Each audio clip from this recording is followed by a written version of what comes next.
Morning skate today for the Buffalo Sabres. Josh Norris appears to go back in the lineup. He was on the line with Zach Benson and Josh Stone. Logan Stanley, however, was not on the ice today. He was dealing with an illness. Lindy Ruff said that Stanley is doing better, but they will see ultimately how he's doing tomorrow. Michael Kessering was in Stanley's spot at the morning skate today. And for more on this morning, Paul Hamilton does have a piece up at our website, WGR550.com. And do stay tuned. Paul's going to join the show at 6, and tomorrow is Game 6 at Boston. Tonight, though, we do have two games in action. 7:30, we've got the Wild hosting Dallas. Minnesota is a team that can advance with a win, while at 10, the Ducks have the Oilers in town. Anaheim will be the team that can advance in that series with a win. Calais Campbell is signing a one-year deal with the Ravens. Campbell is going to be 40 in September. Eagles wide receiver Mekhi Lemon becomes the first-round pick in this year's draft to sign his rookie deal. It is 4 years, fully guaranteed, and does include an $11.5 million signing bonus. And then some fifth-year option news. The Bengals not picking up the option for edge rusher Myles Murphy, while the Packers are picking up the option for edge Lucas Van Ness. In baseball, Bison's on the road today versus Scranton. First pitch is at 6:35. You can listen to that game over on our sister station, the Bet 1520. While in the majors, the Mets are currently hosting the Nationals. New York is up in that game, 4-3 in the 7th. And then coming up at 7:40, the Jays, they are in Minnesota to take on the Twins.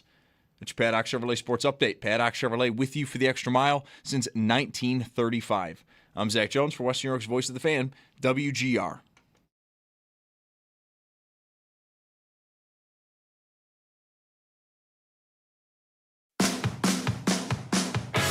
Mike Schopp and the Bulldog. There's one chip and only one chip for the guacamole. That's that Cantina Gold, thick in the yellow bag. Mm-hmm. It's Mike Schopp. No thin crisp, no scoops. Get out of here with a hint of lime. Horrendous choice. And the Bulldog. The lime is just too much lime. There's lime in the guacamole. Any more lime is too much lime. You're crossing the line. You've crossed the line. If you're using hint of lime in the guacamole with the lime, you've crossed the line. It's Mike Schopp and the Bulldog on WGR Sports Radio 550. Actually, I didn't hear you once there. It sounds like it's just Mike Schopp and Mike Schopp talking about chips. Yeah, I'm not in charge of the opens. I do feel slighted when I don't get a line or two in. Do you feel like we do enough for our viewers? The people who... No, we definitely don't. No? No. Well, I'm about to help. Okay, good. I mean, it's a small step for the viewers, but we're about to... The aforementioned, if you were with us on Tuesday... Wow, okay. The citrus-flavored Alka-Seltzer Plus... Make sure you Do you get care that. which glass? No, I don't, but I just want to make sure. Well, I'm sorry. I just went to what I thought was going to be our show, and it's a video of Jeremy and Joe. I want to see this. I want to help you line up your shot here. I don't know if I'm going to get there. There it goes. Right now I'm asking myself if we do enough for our listeners. Yeah, silence while you drop that in there, because I'm not helping. I should have been talking. But visually, this is an exceptionally dramatic moment. Screwing around. There it is. All right, I see it Look now. at this action. Yeah, that is. Wow. Look at this action. It goes right to orange or peachish. It's going to get to orange. Yeah, okay. It's early. It's got more work to do. It's got another minute. It does look at the bottom where the you can see it. The medicine is. It's darker. It's really going. I love this medicine. All right. I wish I were sick more. So I could have more of this. Is that a daytime formula? So here's the thing. Supposedly, yes. This is the citrus-flavored daytime Alka-Seltzer Plus. Mm-hmm. Do we get money from like NyQuil or one of these other competitors, or are we safe to talk about the brand? I don't know. Is this one where I can't say MM during the NCAA tournament because I could get sued?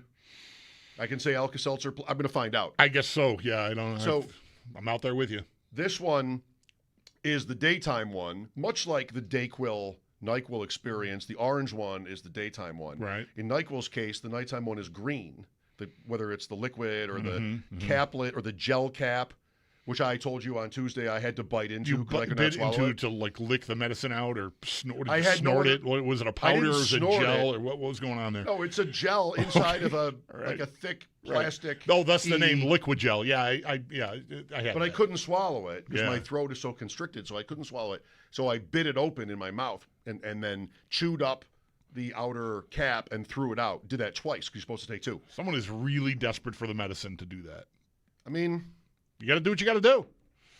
so there's a nighttime one of these. It's not green, it's clear, Okay. but that's the one that puts you out. Yeah. I have taken 2 of those this week at night, and both times I've been up all night.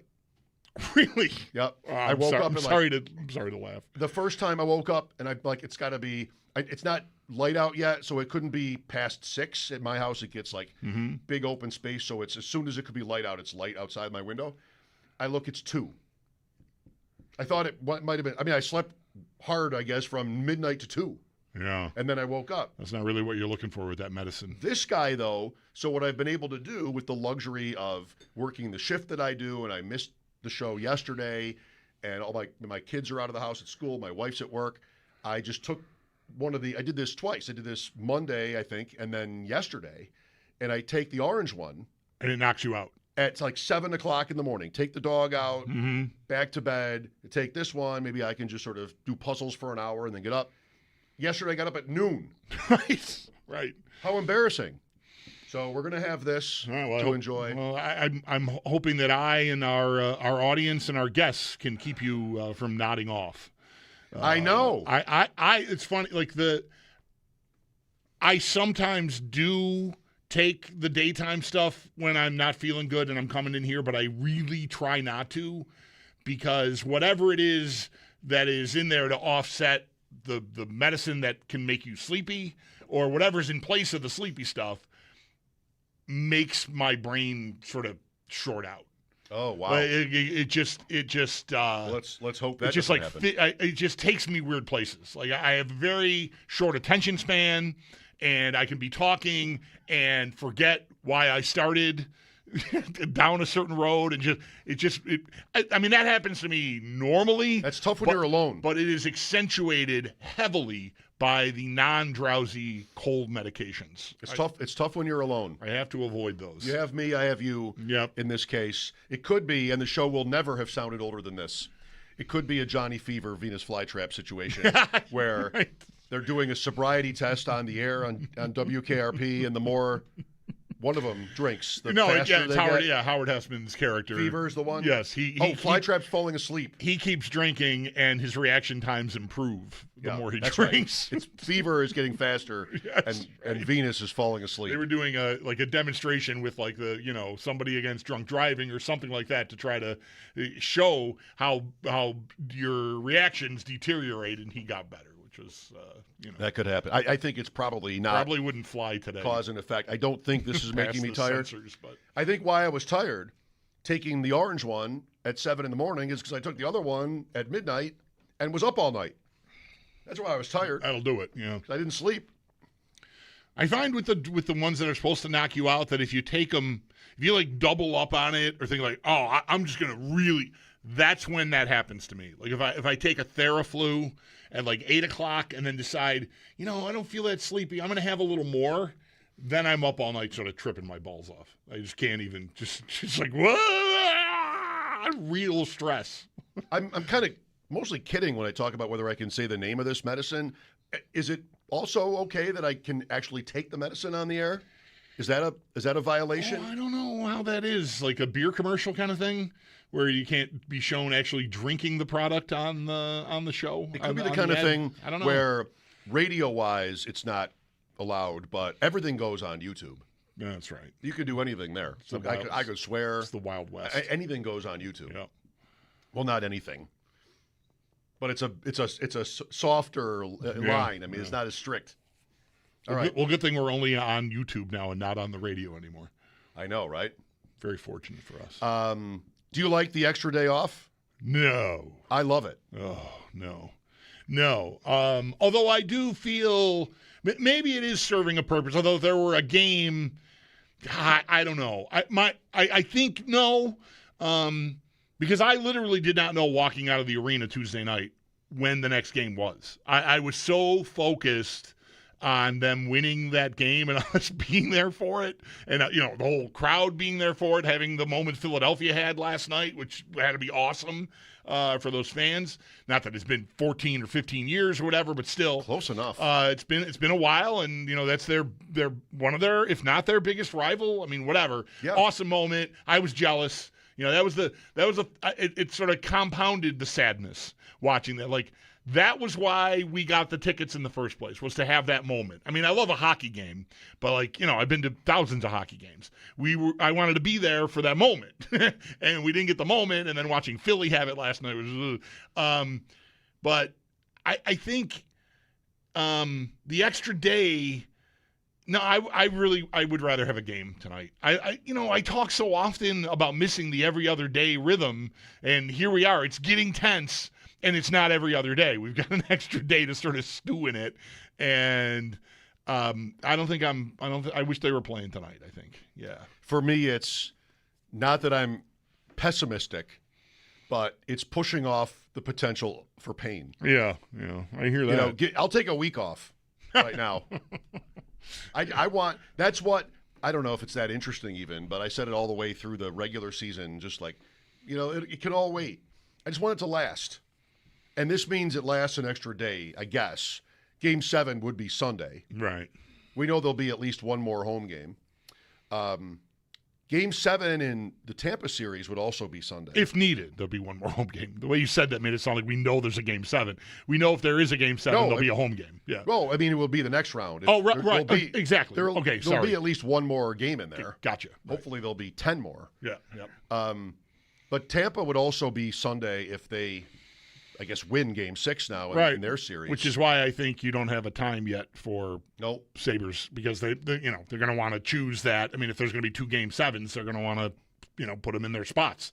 And I don't know what that means. I mean, the Sabres already played on it was a Sunday night, actually. I'm sorry. I'm out of whack because it was 5:30 where I was that game, but it was 7:30. It's like a normal nighttime start. I don't know if Montreal and Tampa and Buffalo and Boston are like 2 Game 7s on Sunday. What does Canada want? What does TV want? Well, there's also Vegas possibly too, so there could be 3. Right. I would guess that it wouldn't be like early afternoon. Do they do that? Would they put a Game 7 at like 1 o'clock? I think they would go 5, 7, 9, more like that. If there's 3, yeah, or maybe I don't know though. Yeah, I could see like 3, 6, and 9. So I think they want to space them out by 3 hours probably. Game 7 on an afternoon seems like a little bit strained. I don't know.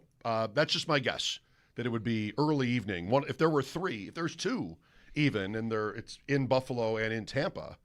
Nobody's starting at 9 o'clock in that case. Right. No, I think you're probably talking about. Again, I think you'd want to separate them. Like, I don't know how the networks are lining up, if like ESPN or TNT will have both of those games, or what that's gonna look like. I'll bet that's listed in my app if I go look, and that would be a clue then, because there would definitely not be overlap. Like if TNT owns Sunday for some reason, then the games not announced yet. Then the games are going to be spaced out by 3 hours. I think they'll be if there's 3 of them, that means you're starting, I think, probably pretty early. Although Vegas could play as late as 10, I guess. But I guess we hope to not find out. Yes, that's right. We hope to wrap this up on Friday night and just get it done. What's our collective DEFCON level? You were here yesterday. I was not. What do the fans sound like? There wasn't a lot of anxiety from the fans yesterday that I felt. I got more response on Twitter to that question than I did really on the show. The show was more like, the anthem was incredible. Too bad about it was, the lineup, Norris, what's going to happen here? Ostlund getting hurt. I don't have a good read of the angst level. I know I did say at one point, and I really hate this about myself, that walking in here yesterday and starting to talk about it, it's very hard for me to avoid the specter of a sort of nothing burger 3-1 loss on Friday night. Like it's Boston. I just there's ghosts. I have a very hard time imagining them as good as I believe they are. I mean, you asked me before Game 3, take a split? No, they're the better team. Go win 2 games, and they did. Now they lost on Tuesday, and I'm haunted, and I don't like it. Like I want to replace that chip in my brain, but it's there. I mean, it's scar tissue, it's life. And I'm supposed to win 3 games in Boston in this series? Like, that just seems nutty to me. But they have looked better in Boston than they have here, I think. Right? The 2 games there are they won them both. But the game they won here was sort of, they didn't really they looked good, but they were losing until very late. I would say 4 has to be their best game of the series. It's almost like not even in the same category. Right. 4-0 in the first, then it's a different, you have different goals. It's like it's not even a playoff game. with a game like just, that. You're not really playing to play in the same way once you're up 4 goals. But that has to count at the top. I think I would say Game 1 was their second best game. And they pulled that out. Then I think I might pick Game 3, third. And then 5-2, maybe, for the last 2. I mean, 5, it was just so disappointing that they didn't finish it. I mean, you already did this yesterday, I'm sure, a lot. I mean, you and I were together for the game, and Zucker talking about his chance in overtime and how many times you and I had to get up from row 9, 105 row 9. We had to get up in overtime to see almost anything that happened in their offensive zone because other people were standing. And how many times did you do that, though? I think I stood up 10 different times in the overtime. I know at one point I did think, I don't know how many more of these I got in me. Like, up and down, because that chair, like I am just stuffed into that seat. And getting up there's an effort. Like I got to wedge my body out a certain way, and I'm just like up and down. Like I'm at a hockey game, I know, like this. But I did have the thought, embarrassingly so. I thought, like, I hope they score soon. Like, Sabres. I wasn't rooting for Boston to end it, so I could stop getting up. But yeah, I know what you mean. But some of that is, they had good chances, obviously. But like one of them, I know was like Malenstein on a rush. And I know he's made a couple plays this year, but really, I'm not. Sorry, I'm boycotting that one. I'm not getting up for Malenstein going 1-on-2. Well, I was not judgmental to the same extent. I was getting up for every time I had to. I was getting up. Zucker talked about just like he thought he'd scored in the first 30 seconds, but his shot hits Quinn, and man, it was tough to see down there from inside the arena, but there were numerous good chances. The one for me, like I told you walking out, was Tuck, where the puck just comes to him right in the prime position, and he takes a small step to his right, and he shoots it into Swayman's pad. And I thought, I wonder if he knew he had more time than that he could have just sort of roofed that and ended it. But, that's how it goes. It's just, I was so excited for all the way through into overtime where we were sitting, being so close to the benches for handshakes. Like, I've never seen that before. Yeah, I'm always frustrated by the TV coverage because, you don't get to choose who you're going to watch. The TV jumps around sometimes, and often I feel like they skip away from a guy that I'm waiting to see another guy and that interaction, and like they got to cut over to something else. Like, he was just about to shake hands with that guy. I was so excited for that. Being so close to the Boston bench, Ruff would have come over and shaken Sturm's hand right in front of us and all the assistants, and that just would have been an incredible scene, plus the goal that would have done it. Yeah. And that none of that ends up happening. So disappointing, but I think you just got to have faith because, again, which team would you rather have been in that game? I mean, it wasn't like unanimous. Buffalo didn't dominate the game, but so many looks at it. Now you just have to hope that, like in Game 3 when it happened, this time tomorrow they get their bounces. Like in that game, the Byram goal is a tip. The Tuck goal might have been a tip. The empty net goal is crazy and awesome, and still, like that was very close. Yeah. And you just have to hope that in this one, or if it comes to Sunday, eventually they get their bounces. It'd be nice to get Thompson, clicking.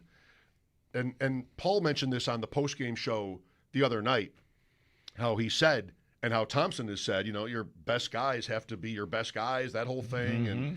And here's Pasternak with the winner in Game 5. Now, Thompson, it's been since Game 1. Pure serve, yeah. It's time. Yeah. They've had power plays, and that looked better anyway in Game 5 than previously. You just gotta hit one. He had a slap shot chance in the third period, right to our left, in Game 5 from outside, like closer to the boards, where he just absolutely gunned it. And I don't know if he missed or it was stopped there. Like, just a great possible moment there for him. Didn't happen. Hopefully. He had a great chance in the third period, too, with Swayman down and just hit the pad. And Paul and I talked that through yesterday, because I'm not sure how fair it is to say get it up. I mean, he's in real tight there, and the play there might be, I'm going to beat you to the post. Like, you're coming across, I got you, and just slide it in. Don't waste time trying to lift it. And instead, Swayman got there in time to beat the shuttle on the ice. The Kozak chance, was that like 2 minutes left, I think? He had a great chance over there. And speaking of, you mentioned with Tuck, did he know he had time? And it's hard to know in the moment when you're at the goal mouth, or the in this case, Kozak's at the left post, looking from behind the net. He shovels a backhand, Swayman gets it, and then he tries from behind the net to just throw it off of Lindholm, I think, is standing in the center of the crease, and it doesn't work. And if you watch that play, I'm pretty sure Kozak nobody's really close to him. Come around. He could have just stepped out and flipped it into the net, I think. But your instinct is, I don't have time. You're always going to feel like you don't have time. But looking back at the replay, I know, easy to say now, like, just dipped out there and thrown it in. I think there was nobody. I think Lindholm, the player he hits with the puck, is the closest person to him other than the goalie. Well, all this is really what I'm thinking about the most for what's left of this series. Like, who is going to be Jason Pominville or Chris Drury? Who is going to be the guy who can actually beat Swayman and end this thing? If, they get to a point where, say, they go to overtime tomorrow night, which I think I would take right now. I think I would take that. Get me to overtime. Give me the same game as Game 5. Yeah. And who is the player on this team? You want it to be Zucker, but he just misses. You want it to be Thompson, but he just misses. You want it to be Tuck, but he just misses. Like, these are the guys that, as fine a line as it all is, as tough as it is, like the difference between scoring and not against a very good goalie in those moments, who is actually going to do it? And it could be anybody. Logan Stanley had a pretty good chance in the late going of that game. Just like, it could be anybody. You know who I like? Quinn, no. Josh Norris. Okay, well, he's a goal scorer. I've had it wrong since Game 1. Like, I've said repeatedly when we've talked, like Paul said, like, I didn't like him in the first 2 games. It's like his 5th shift of the series that he falls awkwardly into the end wall, and I think hits his head and keeps playing. And whether it was a head injury or is a head injury or was an aggravation of something else, I think, most of this series that he played, those first 2 games, he was playing through something that he didn't want to let on, in part because of his reputation, probably, right? Like, I cannot go out here. I'm going to suck it up. And that's really scary if it was a head injury, especially, just considering what we know. But anyway, I think if he's really healthy and not like, 70% and is just the best idea they have, because in that case, then I would dip into Rochester. The idea that people are talking about putting Helenius in instead of him is insanity to me. That is a very good hockey player. And if he is healthy, he should help them. I don't think he was right for most of the game that he played in this series. So his performance, to me, I'm throwing his performance in the first 2 games out. They don't really count. Because, again, it's 4 minutes left in the first period when he goes headfirst into the wall. And if he hurt himself there, then you're talking about 5 periods after that he played that he wasn't right. So if he's right, that's my guy tomorrow night. I thought he'd be really important, and obviously he has not mattered at all here because, he hasn't played. He got hurt. I think that's a really good hockey player. And I think he's being judged harshly on those 2 games, and I think I want to give him a little bit of an out, or a big out, I think is what I want to do. Yeah, I mean, I love all that. That's not to say that I'm not going to miss Ostlund, obviously elevated, and I wish he were there. But Norris, to me, is – I mean, he's the highest paid forward.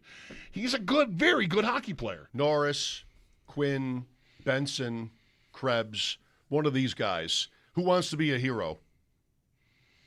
803-0550, your level of nervousness about the Sabres getting through the Bruins, either tomorrow night or even in Game 7. Lines are open for your calls. Danny Gare today? Danny Gare today. How is Danny? I guess we can ask him. We're going to have to ask him. I have not talked to Danny. This is a Zach Jones production.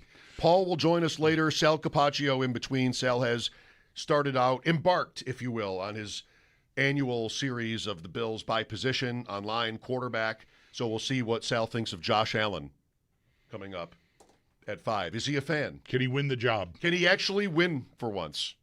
Let's ask Sal that question. Right? How would Sal? He probably gets that question around the country. Doing, you think he can actually do it? Is he going to get it over the finish line? Has he proven? Is he for you somebody that you can believe in? Well, we'll craft that. We've got until 5 to craft that. Mike Schopp and the Bulldog here, looking for your calls at 803-0550. As I said, back after the break. This is WGR.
We've been living in sin so long, all the feels are gone.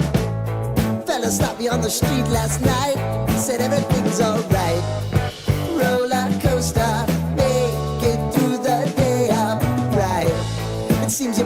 take it is gone, but life goes on. I could never imagine something better. Yeah, right. Now you're cooking on high heat in the middle of the street. Roller coaster, take me to a better time. Let's go. All sing your high line with the roller coaster of life. It's time to all choose your timeline on the roller coaster of life.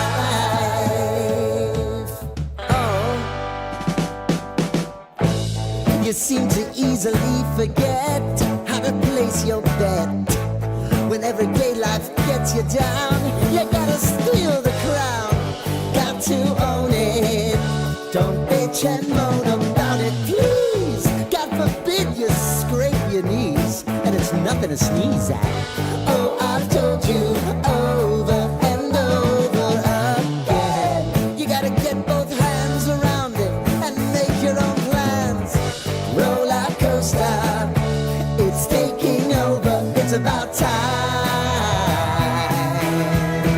Oh, all sing your high line on the roller coaster of life. You've got to all choose your timeline with the roller coaster of life. Roller coaster.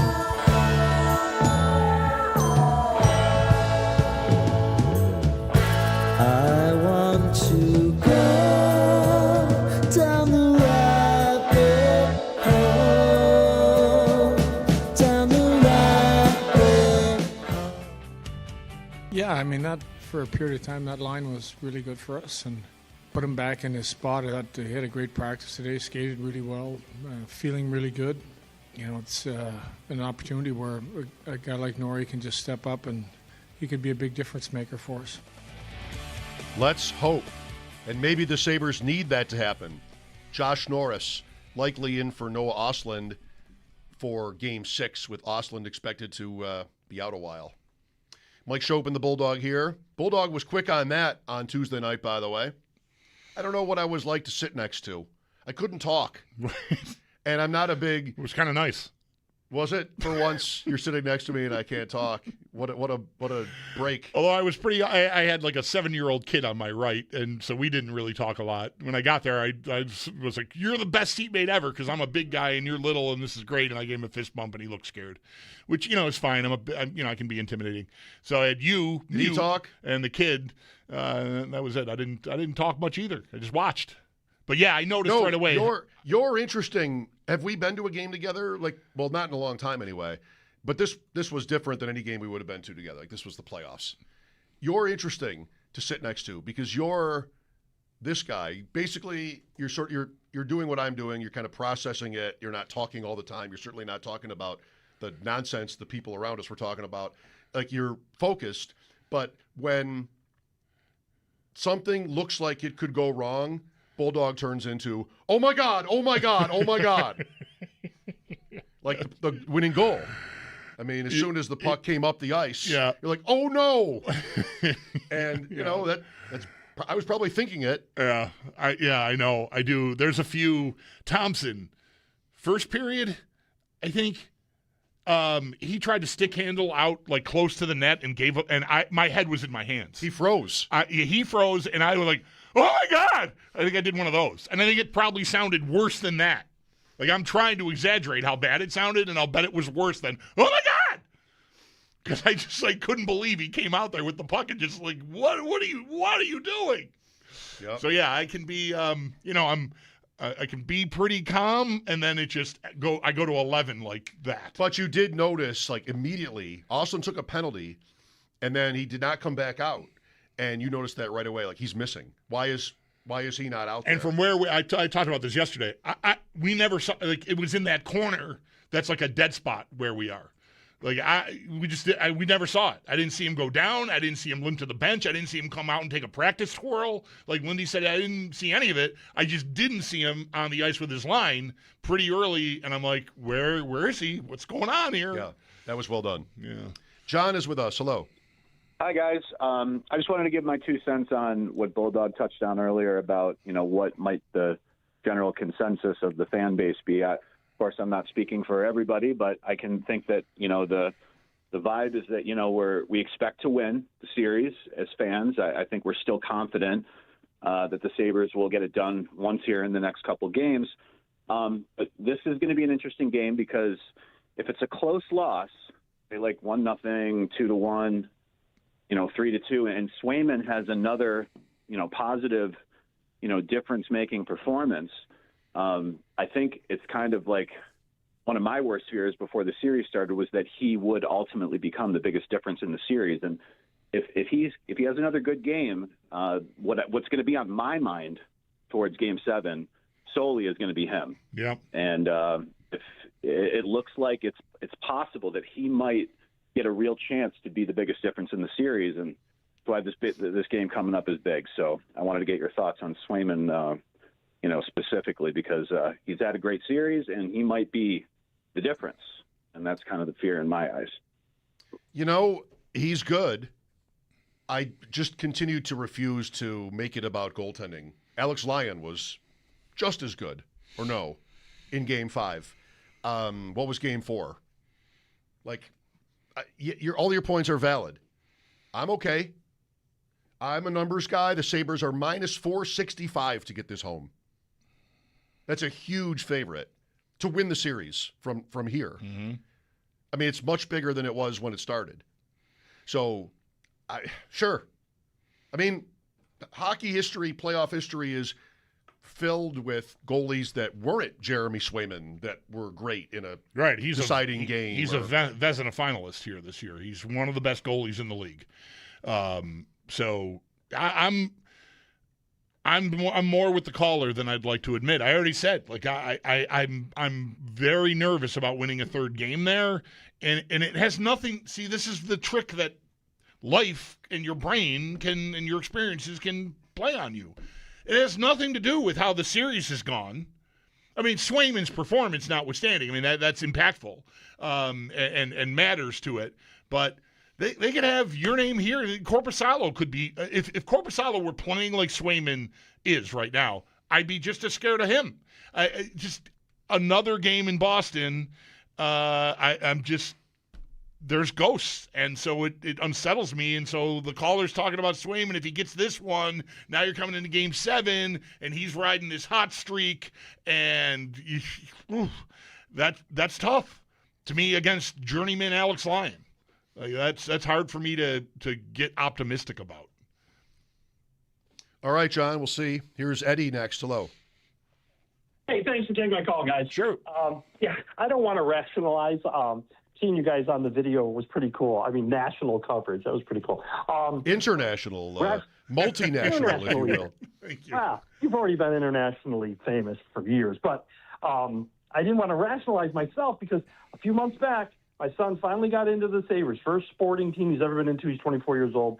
And we were all about, hey, man, if we can do this, if we can break this playoff drought, because it's become – every sporting event, whether it's football or they bring it up. It's like, oh my God, that's my hockey team, and and so the whole thing was, oh my God, don't end it at the end and not make it. It would be such a Buffalo thing to do. And when they broke in, then it got to, hey man, we could win the division, bro. And let's do that. And I got a little nervous about that. And now that we're in the playoffs, it's like, well, we are better than them. And so I guess the goalposts just keep moving forward. And, I love hearing you guys. You guys keep the sanity. Mike, I think you mentioned it a week ago. I love your take on, and it is seemingly like Lindy's take, which is every game is kind of like, no, let's not get too high, too low, one game at a time. And I think they believe in that. And I hope they do because they are the better team. And like you just said, Mike, goaltending is always going to be the supreme number one thing. But if we had been out shooting them 40-20, I'd be a little bit more nervous. I think we can bring more, and the more you bring gives us a better chance. Thanks, guys. Mm-hmm. That's a good point. I don't think I've ever heard you say one game at a time. What your mantra right now is no games at a time. Really, you don't want the games to come. I love it when they don't play. You want more. You want more time. No games at a time. I was so happy today to realize they were not playing. Let's put that on a T-shirt. No games at a time. No games at a time. No games ever. Just have it be out there. Just leave it out there. Right. TBD. This really is like, not that you have to care, but this really is sort of a reflection of my way of thinking about life. Like when we would go to Disney, I loved being at Disney, but I more enjoyed planning it. For 2 months, we're going to be here on these days, and which day are we going to do what, and each restaurant, and being on the app all the time, trying to find different, like a better table and all that. That's more fun for me. The draft is more fun for me than the season. The draft is like sort of planning for the season, you know? So it's a little bit like that. I just, whether this is right or wrong, I never worry about the players getting lost in the moment. I just don't believe in it. I don't believe in it at the pro level, especially. Really don't believe in it at all. What I have to fight against is that players will say it. Like all these retired players who end up in broadcasting love to tell you talk about pressure, and they talk about like whatever the feelings are. I don't think they're for real. I think they're just sort of trying to think of something to say most of the time. I have no worries at all about the Sabres stepping onto the ice tomorrow night in Boston and playing their game. Doesn't mean they'll win. I mean, there could be bad bounces and bad plays. These guys make bad plays too. Like that can all happen. But even if they tell me after the game, maybe we were nervous. No, you weren't. You're just going out and doing your job shift after shift like they always do. And I don't care about Buffalo sports history with this because I don't think they do. I don't even think they necessarily know it. Guys like Dahlin and Thompson and Tuck, who are more like longer term, and Tuck grew up a fan. They know about the drought, and they know how the environment has changed and all of that, but they don't have to care about Rick Middleton. They don't even know who he is, probably. Like, and some of you probably do care about Rick Middleton today, or Cam Neely and ghosts. And I don't recommend it. I don't think you have to worry about it. It's not healthy to do that anyway. Just keep the faith. I accept all of that. I need all of that. Except for the pressure doesn't exist part. I think you're insane about that. I think there is pressure. I think guys maybe don't even tell you the half of it, of what they're really feeling, because it would be embarrassing to admit how much pressure they feel. Shift to shift. At the height. No, I don't know shift to shift. I just think like going into the game, like thinking about it, I think they're probably more like us than we think. Like the anxiety of the big game is, it's maybe you don't sleep as well. You're thinking, your mind's racing about what you want to do in the game. Like that's different than, a regular season game, I think. And they have each other. I mean, there'll be certain guys in the team who are more experienced and maybe better at that. If you have any sort of a hiccup in your brain, you turn to whoever that guy is, and it's definitely healthy if you can turn off the ghost channel in your brain. It's a struggle for me, and I said it at the outset. It's one of my least favorite things about me, because I usually want to push back at people that are like, it's going to happen because it's Buffalo. Like that makes me insane. But yet I can't deny. I always want to be honest, and I'm honestly right now I'm seeing ghosts. I'm Sam Darnold right now. Also, if you want, think of the Bills for this. So the Sabres have this relative lack of playoff experience. That means they have no playoff experience losing. They're not the Bills, who will go into a playoff game again this year being reminded of how the last 6 times they were in the playoffs, whatever, the second round or whatever, and they lost. These guys don't have that. It's a whole new group and, rush. And I just think that's, if it's anything, it's probably a good thing for them. Boston doesn't have a lot of that necessarily either. They were last in the division last year behind the Sabres. But still, like Boston has more of it. More years with the Bergeron and Marchand teams that made runs. Right. For me, it's not a thing.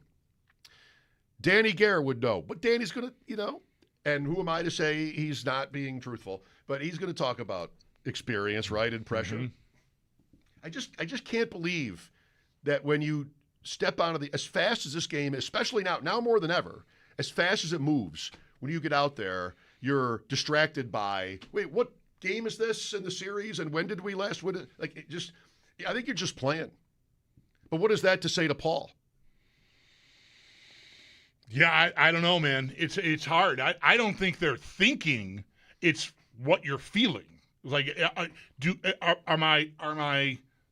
is my pulse normal? Why are my knees shaking as I'm standing here on the blue line, just subtly? Like, what is that? And I might be exaggerating, but I just think emotionally you can feel different. It's not that you're choosing to, I'm so distracted by this is game 5 and it's an elimination game and it's a handshake game and a T-shirt and hat game or whatever. Darren Pang is in the building. It's just if you know the stakes, I think just your overall can just be a little, there's situations that I've been in professionally doing this that feel different and I'm on edge and I'm not at my best because something in the surroundings is different or whatever. It's just an unfamiliar atmosphere. That's what experience is. It doesn't happen as often as it did 20 years ago, but it can still happen. Is it happening right now? I'm perfectly comfortable in this room with you. Okay, wow. That's good. Danny coming up. Also, Sal and Paul today. Mike Schopp and the Bulldog at 803-0550. Game 6 tomorrow night, 7:30 or 7:40. This is WGR.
We've been living in sin so long, all the feels are gone. Fella stopped me on the street last night, said everything's alright. Roller coaster, make it through the day upright. It seems your meal ticket is gone, but life goes on. I could never imagine something better. Yeah, right. Now you're cooking on high heat in the middle of the street. Roller coaster, take me to a better time. Let's go!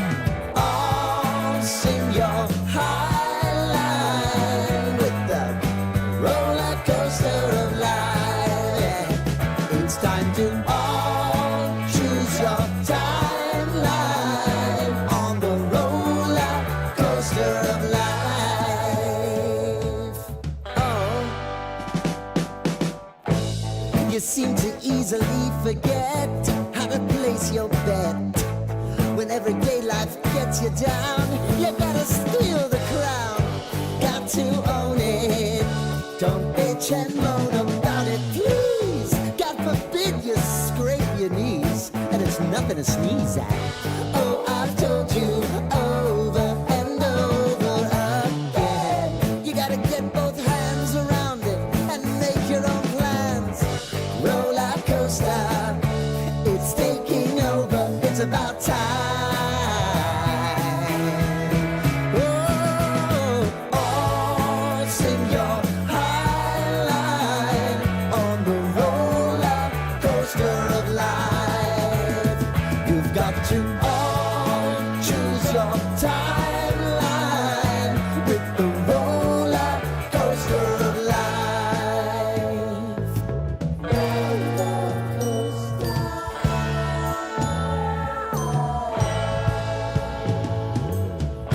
I want to go down the rabbit hole, down the rabbit hole of life.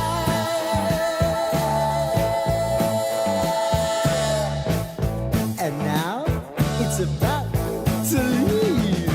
Oh, roller coaster.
One question I thought would be fun to throw out there, having been at the game with you on Tuesday night, walking in, sitting at our booth, and then in our seats, and then walking out.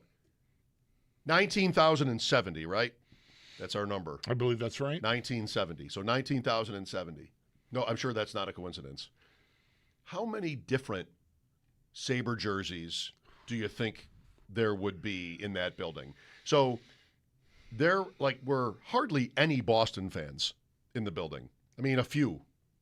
A very, very small percentage of Boston fans in the building, I would say. I can't remember seeing one, but I'm sure I did. I saw a group of them down on the glass across from us, like by the goal line at one point. Still, however many. It's Buffalo. Yeah, it's a playoff home game, and it's a Buffalo crowd. How could there have been 1,000 different, white, dark, blue, black, red, yellow? Could there have been 1,000 different Sabre jerseys in that crowd? Don't you wish somebody could actually tell you what the number is? My initial reaction to that number is easily 1,000. Easily 1,000. So easily 1,000. 5%. Because different, there's all the different jerseys, like you mentioned, and then you've got all the different players. And we saw one group, it was two men and a woman. The woman had a Jeff Sanderson on, and one of the guys had a Bugner, and the other guy had Denny ML. Yes. And if you've got that in your crowd, that's 3. But that's depth. That the number might be closer to 3,000, honestly. What percentage of fans do you think wear jerseys? 10? 20? Higher than 20%? I think, yeah. 1 in 4? Yeah. So that's 5,000 people. Okay. That's not going to be. Maybe that's right. If 5,000 people wear jerseys to that game, are there 1,000 different jerseys? Maybe that's right. Fun to think about. I feel like it's more than 1 in 4. But I Okay. don't know. Danny Gare after the update. Mike Schopp and the Bulldog, WGR.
Morning skate today for the Buffalo Sabres. Josh Norris goes back in the lineup. He was on the line with Zach Benson and Josh Doan.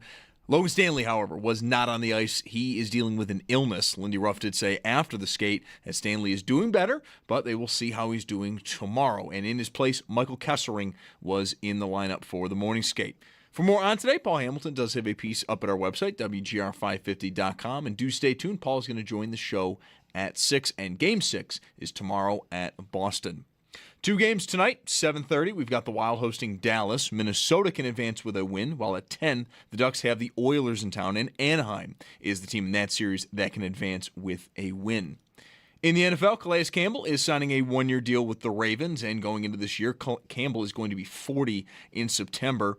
Eagles wide receiver Mekhi Lemon becomes the first-round pick of the 2026 draft to sign his rookie deal. It is a 4-year, fully guaranteed contract that does include $11.5 million signing bonus. And then some fifth-year option news. The Bengals not picking up the option for edge rusher Myles Murphy, while the Packers do pick up the option for edge rusher Lucas Van Ness.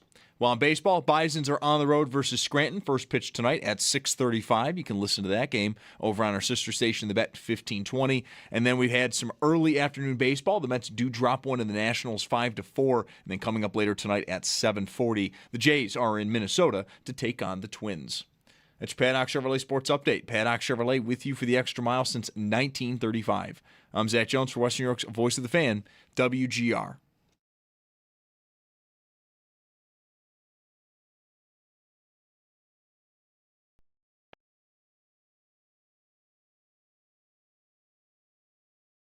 It's Mike Schopp and the Bulldog. I don't think Michael's ever done drugs. It's Mike Schopp. I don't know if anyone's ever offered him any. Let's go over some of the symptoms of marijuana use, shall we? You tell me who this sounds like. It's the Bulldog. Slow moving, inattentive, dull, constantly snacking, shows a lack of motivation. It's Mike Schopp and the Bulldog on WGR Sports Radio 550. Joining us now on the Western Hotline is not only an old friend, but Bulldog's all-time favorite Sabre. Or has that changed with Samuelson's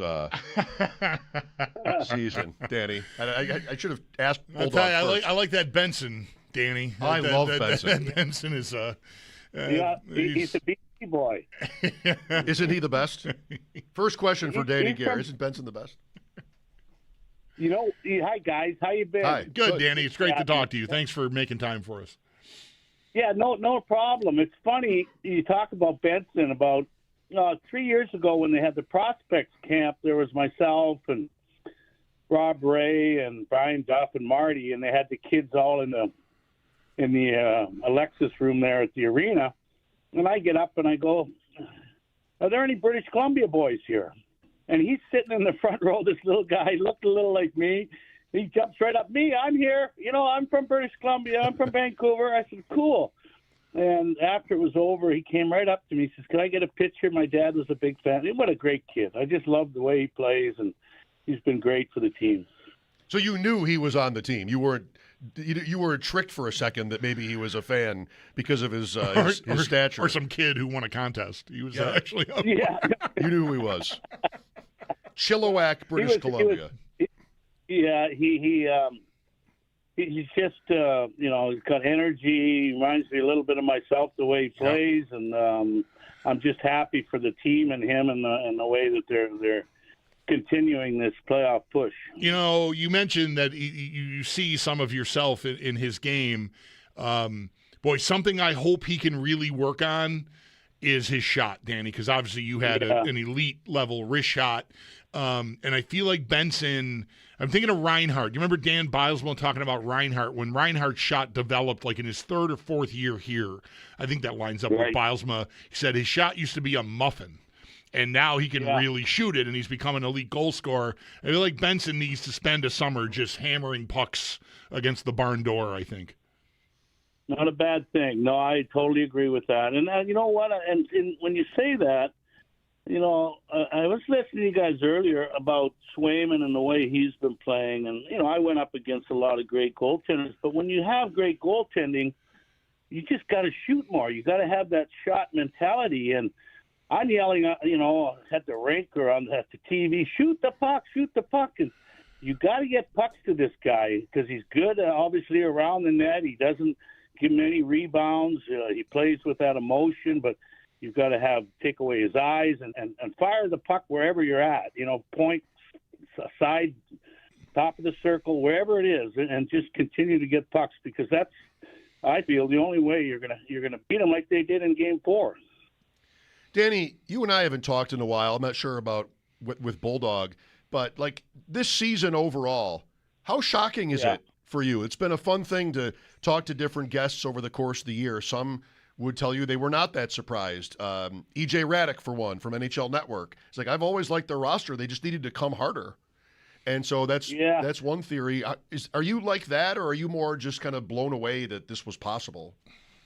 Well, obviously when they started this run in December, they were in last place in November, and, I was just down and disappointed. But, give the coaching staff, give the players the credit, that they turned this thing around. But what I've noticed, Schoppy, is that, is their asset is their speed. I mean, I've never seen how quick, because I live in Tampa in the winter, and I watch the Lightning, I watch the Panthers, and they're Stanley Cup winning teams, and that big asset that they've had has obviously been speed and getting pucks through the neutral zone to the offensive zone and dictating the play and controlling the play. And that's what I see with this team at their best, and that's what their MO is getting pucks through and getting them deep and then controlling play. And the speed is a big part of it, and obviously, their back end helps that too. I think their offense from the back end is good, and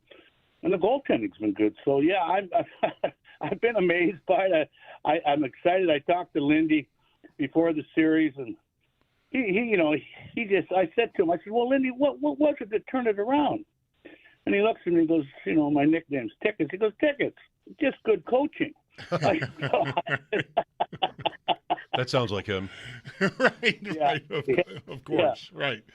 Well, it is right to say that the like Mike mentions E.J. Raddick, that the roster has been good. I feel like a lot of us have felt that for a while, but it just – the switch wouldn't flip or whatever it was. Right. Right. And I don't know. We've heard a few different stories about the season, and I won't go all into them because none of them to me are verified. I don't trust any of them enough to really know. But the timing of Adams' dismissal is inescapable. I mean, it was percolating that it was going to happen, and then it happened. Yeah. After they got back, they won 3 games on that West Coast trip to close out that trip, and then came home and won 7 more. And he Adams was dismissed. And I felt like, Danny, the fresh air that would have brought into the house had to do a world of good, because I would understand these guys feeling kind of beleaguered because Adams had been on the job for so long and he seemed beleaguered.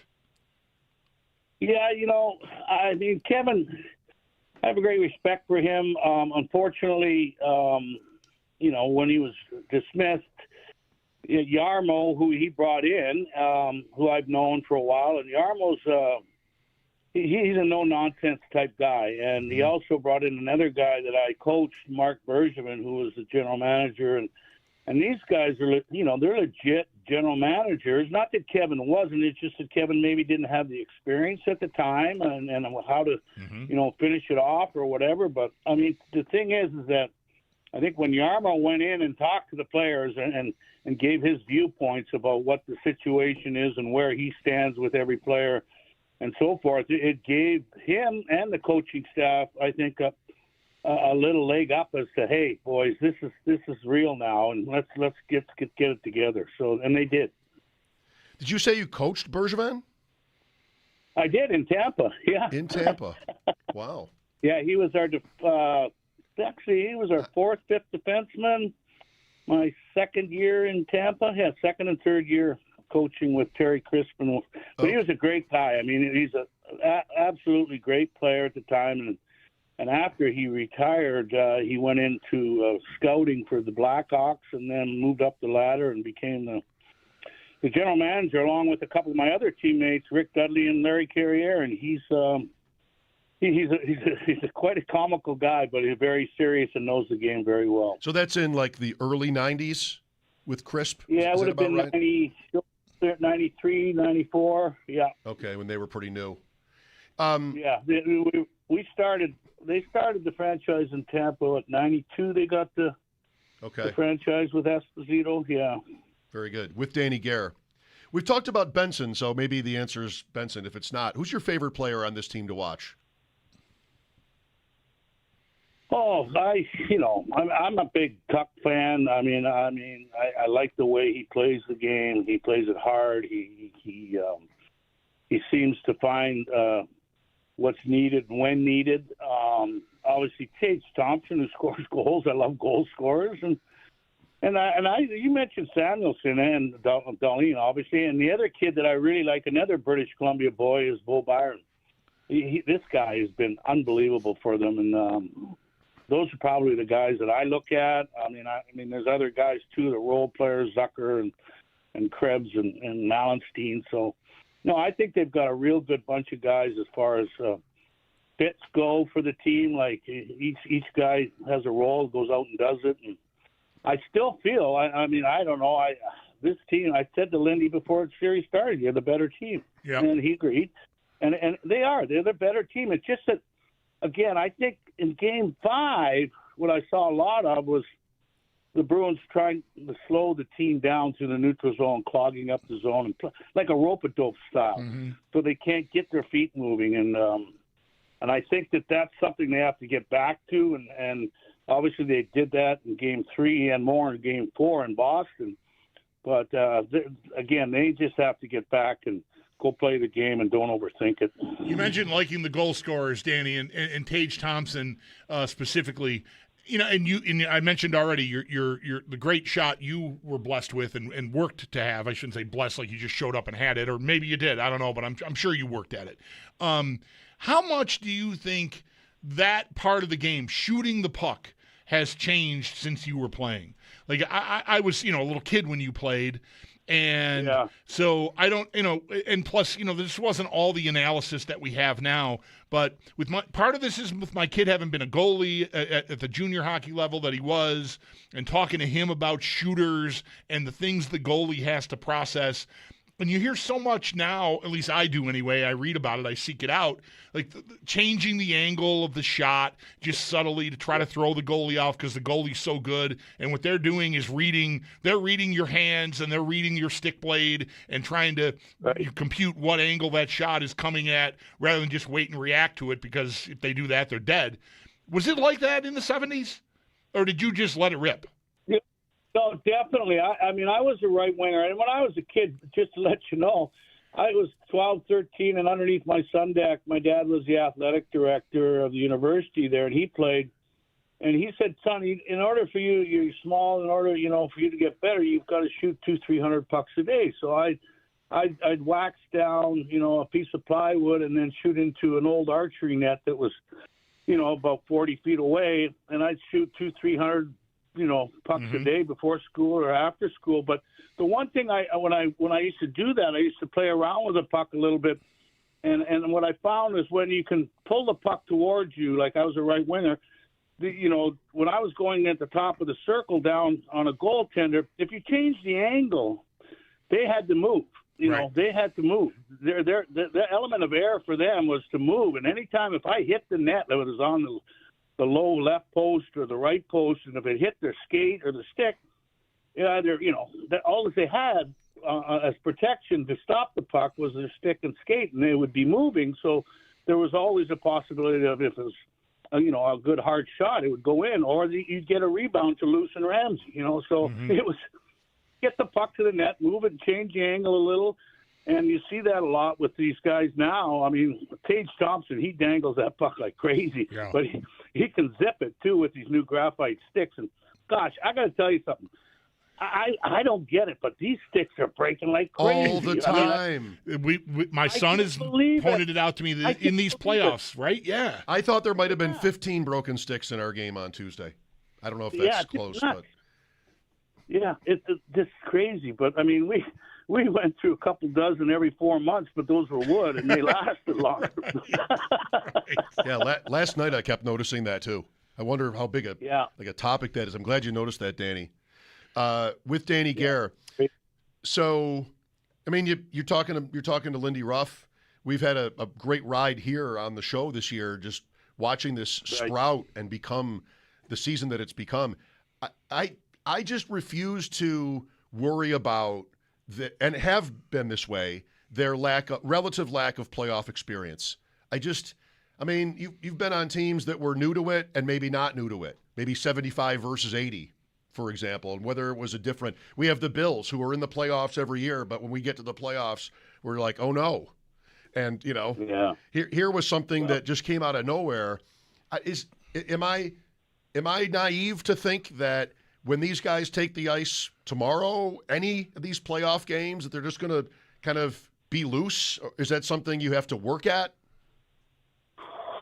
I think the game, when you play, Mike, 82 games or whatever it is, I mean, these guys, they're programmed. I mean, they know hockey players, are creatures of habit, and they know every game is every game, even though I know it's a playoffs, but they're conditioned that way to go out and be prepared to play the best they can. And this is just no different, even though it's, it's obviously the playoffs, which I don't think it was exciting to me my first year I went in. On my rookie year, I mean, gosh, the place was nuts in the odds, much like it is here at KeyBank. And why wouldn't you be excited about playing? I mean, I'm sure there's nerves, obviously, but those are positive nerves. Those are good butterflies, if you want to call it. But yeah, I think this team is, has got the I don't want to say a swagger, but a confidence right now that they can win anywhere, anytime, any game.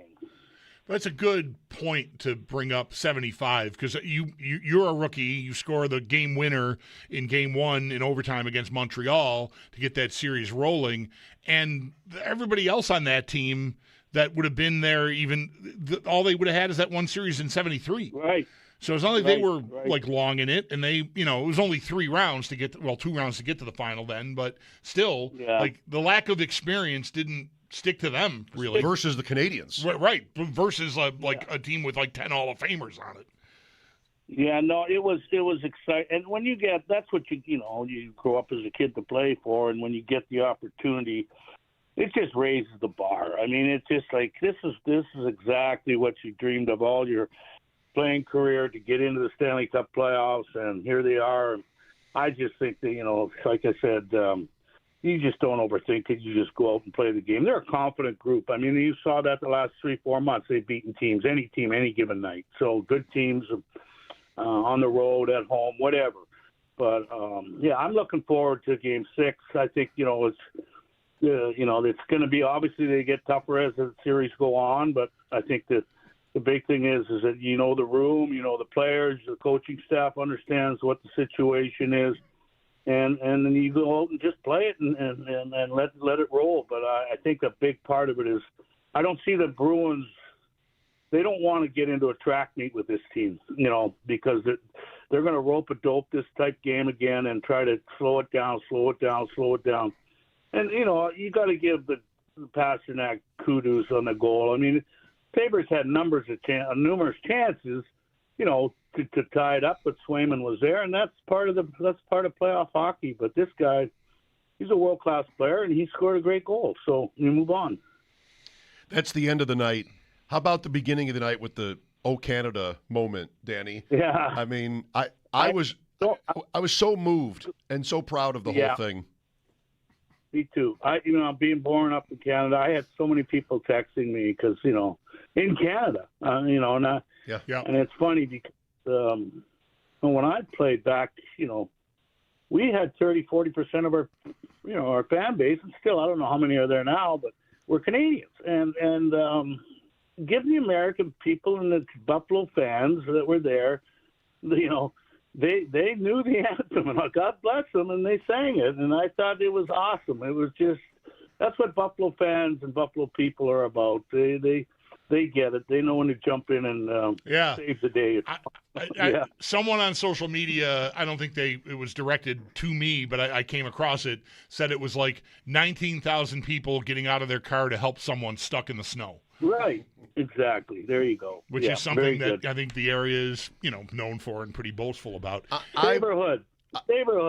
I was homesick yesterday, and I watched the whole thing 50 times. Bulldog and I are shown in the one Sportsnet coverage of it. And I wanted to show my wife that and went to YouTube and found a CTV news report on it. And I think it reflected how a lot of Canadians felt. It's like, wow, I mean, just in the States this happened. Really cool.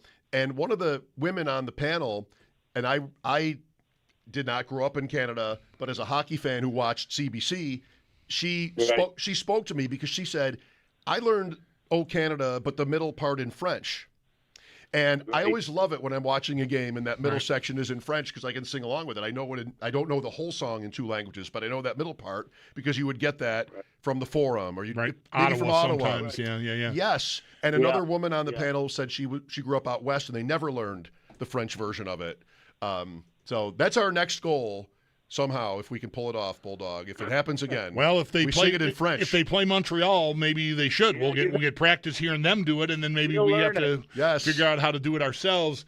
Speaking of that, Danny, I don't know how much of that you got to see.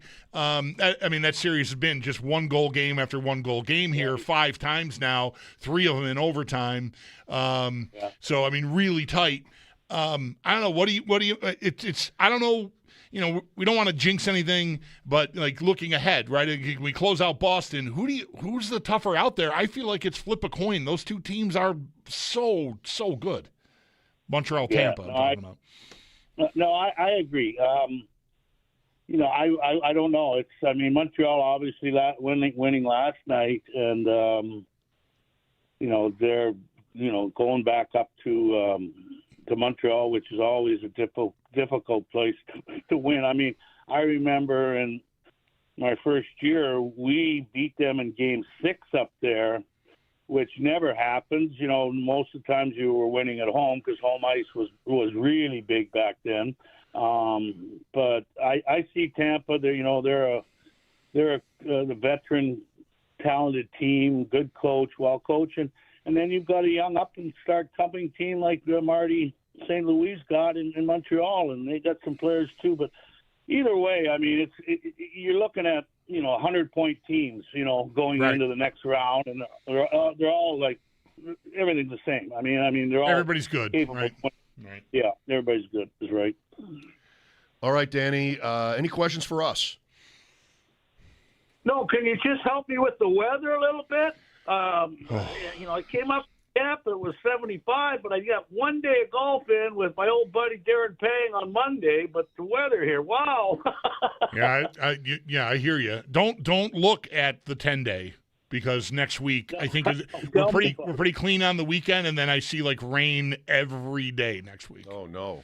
Yeah, well, it's Buffalo, but it's the springtime, so we've got hockey. That's all that matters. That is right. We do have that. Yeah. We're so well. I don't want. It's the opposite of spoiled. We become so accustomed. This is for Bulldog to tell you.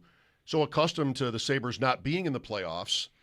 I mean, I do a fantasy football podcast on Tuesday nights, and I missed this one because of Game 5. And I'm thinking, like, if we're lucky, I'm going to miss a bunch of them. And here's Bulldog who plans a trip to Montana. He's in Montana for Game 1. I mean, that's just, you forgot about the possibility. You little faith. It was dead to me. I booked the trip in November, like you said, Danny. They were in last place in November. Like, I'm going to Montana. There it is. They had the game out there. It was fine. Go Sabres. I think, we'll wrap it up here this, obviously, Friday or Sunday. I mean, either one. They're in the driver's seat. Thanks, Dan. Always great to talk to you. Good talking to you guys, too. Thanks a million. You're the best, Danny. Thank you. Danny Gare on the West Her hotline. Still, I think, holds the record for fastest goal of his career. You mean to start a career? Mm-hmm. 18 seconds. Okay. Which, that's his number. Pretty good. You think he planned it? You think he sort of held the puck for like 3 seconds just to make it 18? That'd be really good. He was changing the launch angle. Yes. It took him a little time to do just that. like he was talking about? You're right. Just like I asked him about. We'll look for your calls again after the update, 803-0550. How many different Sabre jerseys are in that crowd? Game 5, any game in the playoffs, any sellout, where it's not like 1,000 Leaf fans or something, like just one of these games. How many different jerseys are there? Could it be that many? Does the math work on that? Bulldog, you think maybe a quarter of the crowd is wearing a jersey? I don't think it's that many. It probably isn't. So just think, but a few thousand? Yeah. A quarter's a lot. That's a lot. I don't feel like you see that. You see a lot, but that's, I don't know. I like 1,000 at least. Different jerseys, though. I mean, think of certain players, maybe not Danny, who predates the color changes, but think of certain players who don't. And, Hasek. And you might even count like a Czech Republic national jersey. Yeah, Olympic jersey or Olympic something. jersey. Yeah. Gilbert in the Canada Cup. I saw one of those up for auction at the arena on Tuesday. Then you have the white, then the blue, and then some people wear the modernized darker blue. Well, it's not anymore, but right. Gilbert in that jersey. And then you've got the knockoff blue, like I don't see. Are those still out there? Like I feel like I haven't seen, like, since they switched back to the appropriate blue. I don't see those like knockoff jerseys like we did when they were that dark blue. The dark blue, I saw a few of those on Tuesday night. Like, just the numbers give it, everything about it gives it away. I'm not shaming it. I'm just saying that counts as a different jersey, and those are still out there. That's right. How many is it? Mike Schopp and the Bulldog here. Sal Capacio today, Paul Hamilton later on. Game 6 in Boston tomorrow night. This is WGR.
Morning skate today for the Buffalo Sabres. Josh Norris was back on the ice. He was in a lineup with Zach Benson and Josh Doan. Logan Stanley, however, was not on the ice. He is dealing with an illness. Lindy Ruff, following the skate, did say that Stanley is doing better, but they will see how he's doing tomorrow. Michael Kessering took Stanley's place during the morning skate. And for more on today, Paul Hamilton does have a piece up at our website, WGR550.com. And do stay tuned. Paul's going to join the show later on today at 6 o'clock. Around the rest of the league, though, there are just 2 games tonight, 7:30. We've got the Wild hosting Dallas. Minnesota is the team that can advance tonight with a win, while at 10, the Ducks have the Oilers in town, and Anaheim is the team in that series that can advance with a win tonight. Then in baseball, the Bison's on the road versus Scranton. First pitch at 6:35. You can listen to that game over on our sister station, The Bet 1520. While in the majors, the Mets drop 1 to the Nationals, 5-4. And then coming up at 7:40, the Jays, they are in Minnesota to take on the Twins. That's your Paddock Chevrolet Sports Headlines. Paddock Chevrolet with you for the extra mile since 1935. I'm Zach Jones for Western New York's Voice of the Fan, WGR.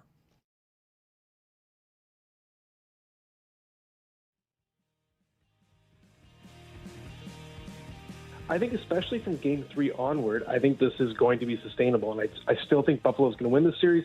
Game 1 was so emotional. They pulled out the win, but it was still not necessarily pretty along the way. Game 2, of course, was the letdown, but I think from Game 3 onward, you've seen a more disciplined, I think a calmer Sabres team. It was the emotion of Games 1 and 2 that was almost a hurdle to overcome, but I think Buffalo has settled down and just seems to be understanding it is the better team. Didn't go their way in Game 5, but I still expect Buffalo to win the series. Matt Larkin on the station earlier today. Lines are open at 803-0550 for your take on that, among other things. How do you feel about their chances? I had forgotten that Danny Gare was an assistant coach for the Lightning. I mean, I think that came across. Yeah, I guess so. Yeah. I looked up, while he was talking, the 93 Lightning. There are Sabres all over this thing. I don't know who put the team together.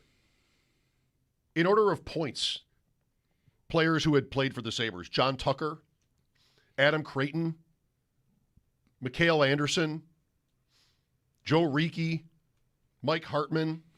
Mike Hartman in the 90s. In the 90s. Wow.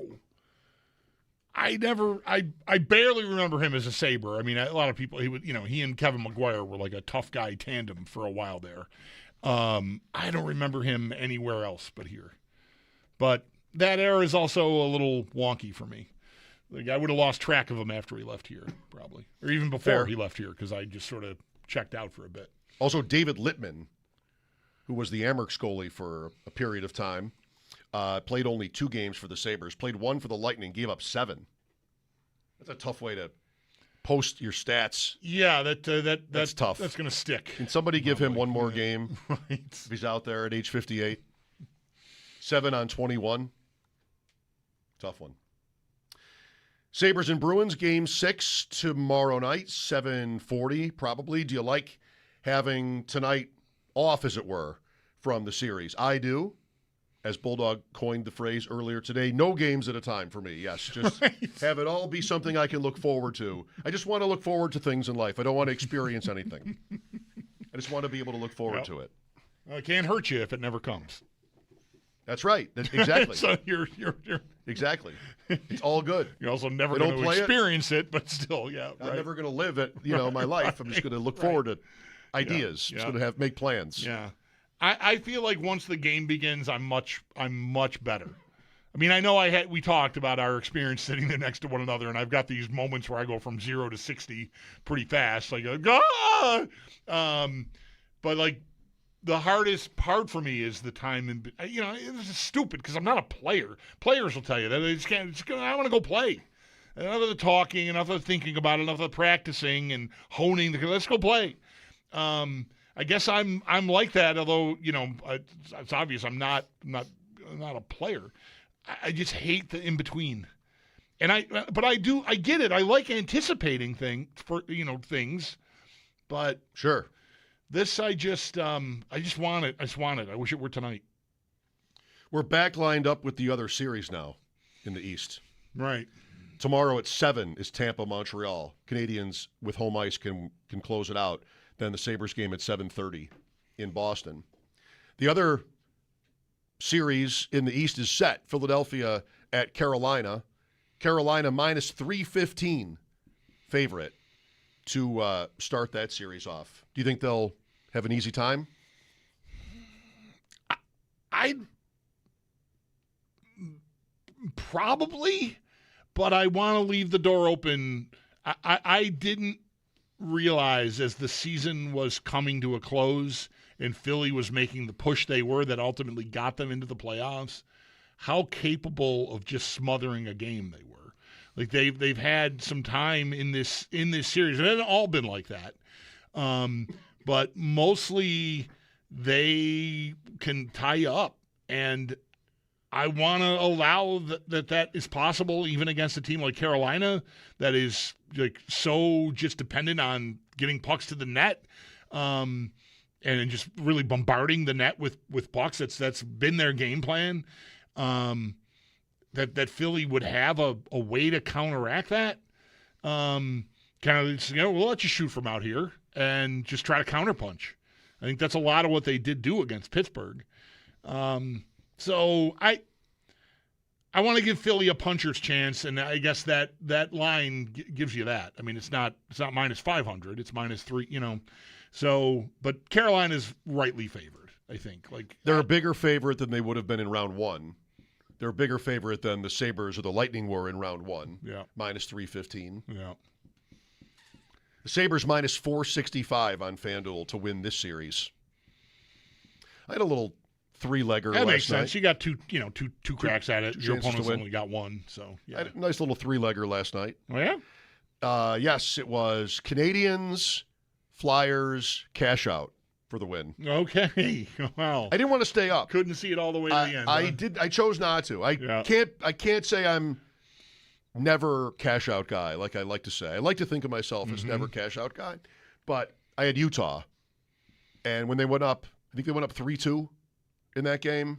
They went up 3-2, and even I was tired. Went up 4-3. They had the lead late again, like a minute. They had the lead late and got tied up and lost, and they had the lead in the third period, maybe midway through in Game 4 too. So they've gotten caught twice in the third period here, and again, last night was pretty late. I think that tying goal came inside a minute or right around a minute. Well, cash out saved me. Yeah, right. I just didn't want to ride it out. Right. Yeah, I guess I get. I don't. I'll turn it off and go to bed and just see what happens in the morning. But good thing you didn't, because you didn't. I would have lost. You would have lost on Utah. Yes. Yeah. Frank, the story is Utah. Is it at all interesting to you, as knowing me the way that you do, that my natural reaction when I started watching Pittsburgh-Philly was to root for Philly? I'm there too. I was there too. I don't know what the hell happened. I guess it's Pittsburgh, I guess, is what happened. I'm not one of these guys that has it in for Crosby or anything. Like I think his reputation is richly deserved. You see him 20 seconds after that goal goes in the net, he's the first guy over to the goalie. Sidney Crosby, like he's like maybe a lesser human would feel a little selfish, like this would have been one of my last chances, or maybe this is my last chance. He got no time for that. He's over there consoling the goalie right away. I mean, that just speaks volumes to me about what he's been for them. But that said, like I'm sick of them. I'm sick of them, and so that series starts, and I like Zegras on Philly, and. And this Martone is such a cool story, and I just Risto is sort of compelling. You root for him. He's playing big minutes there. Like he's easy to root for. Yeah, he got destroyed here. So we did it. That series began. I did not know what. I don't really like either team, but when forced to choose an outcome, I chose to root for Philly. And I don't know. Justification is what? They're the weaker team, I think, right? I mean, I don't want to have to deal with Crosby or Malkin and Letang and Carlson. I'd rather if they get through, I'd rather deal with them, I guess. But I don't even think it was that. I think it was just I kind of like some of their guys, and I'm sick of the Penguins. I was with Philadelphia too, but I'm not sure I would have been had I not picked them in the pool. Okay. Had I picked the Penguins guys in the pool, I probably would have been there. You know what else I think we might be hitched on this too? Another reason to root against Pittsburgh is that when you are, I want to go easy here. They're not the Canadiens or the Maple Leafs, but I mean the Penguins have won 5 Stanley Cups in their history, right? Crosby's got 3, and you got the 2 with Lemieux and Yager. I'm not leaving any out, right? I mean, you're almost a heritage franchise. You're a big, famous franchise. What you should always effort to do is make yourself look as much like the Nashville Predators as you possibly can. I know. What are you doing with those jerseys? All yellow. Horrendous. They look like Nashville. I can't even stomach it. They make the Flyers look like they belong on Downton Abbey or something with their orange. So bad. Yeah, I agree. Ugh. Anyway, that's two of over. the great anthems in hockey. Pittsburgh and Philadelphia. Yep. Lauren Hart. Jim Corn. No. Who's the Jeff Jimerson. Jeff Jimerson. James Jesperson. James Jameson. Yeah. Well, now maybe Jeff Jimerson. Now maybe we've got one of the great anthems in the I think so. If we sing, we sing along to "O Canada," like they did on I was there, but I did not sing. I just have never sung, and I felt like a bandwagoner to start. Like, what we do this now? What is happening?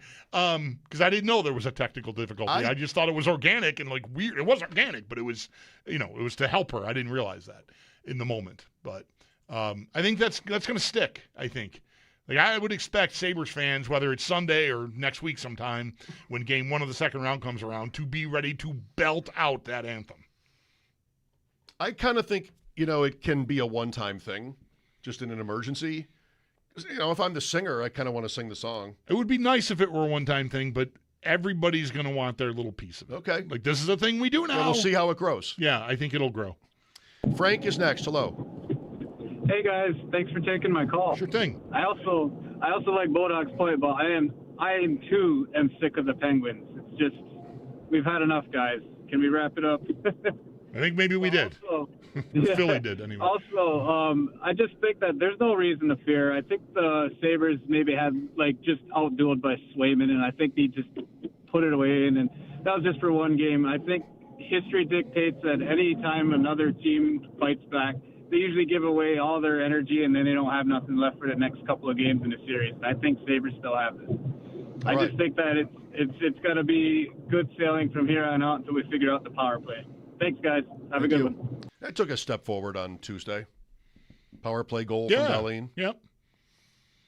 Close a lot of times. Some of these power plays have just been not that competitive, but better in Game 5. Man, I don't know that I made this point enough yesterday, but Boston, hats off. If you told me and we didn't talk this specifically, but if we had talked about it, I get a power play goal 5 minutes into that game. I'm feeling like it's going to be time to turn the lights out. I got you. We're that's the one thing we haven't had yet, and now we got one, and look out. And they just really right after that, or very close after that, just kind of took over. To the point where by the time we got to the end of the second period, I don't know if I said this to you, we didn't talk a lot because I knew you couldn't talk, so I didn't want to put pressure on you. They were lucky to be tied 1-1. Yeah. The way the second period went. I thought it was their best game. I thought Boston had so many good looks that maybe they just kind of missed against Lyon in the second period. I was a little shook by how he looked in the second. There were a few of those where it was almost hard to believe they didn't score. Right. But then the Sabres had their own of those late. That's right. Maybe they deserved another power play in the overtime also. But you know how tough it is to get that call. Sal Capacio coming up at 5. We'll get into some football with Sal. He's got a piece up at our website looking at the Bills, as he does every year, by position, starting with quarterback. So that'll be fun. Mike Schopp and the Bulldog here. This is WGR.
golf tournament is this, and why is there a truck on the course? Well, Mike, it's the Cadillac Championship.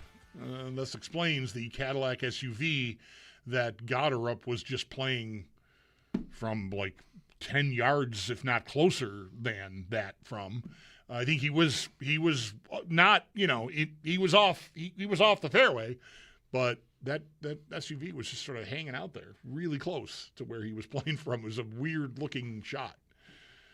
Eerily reminiscent to the first time I ever played golf, which was at Beaver Island.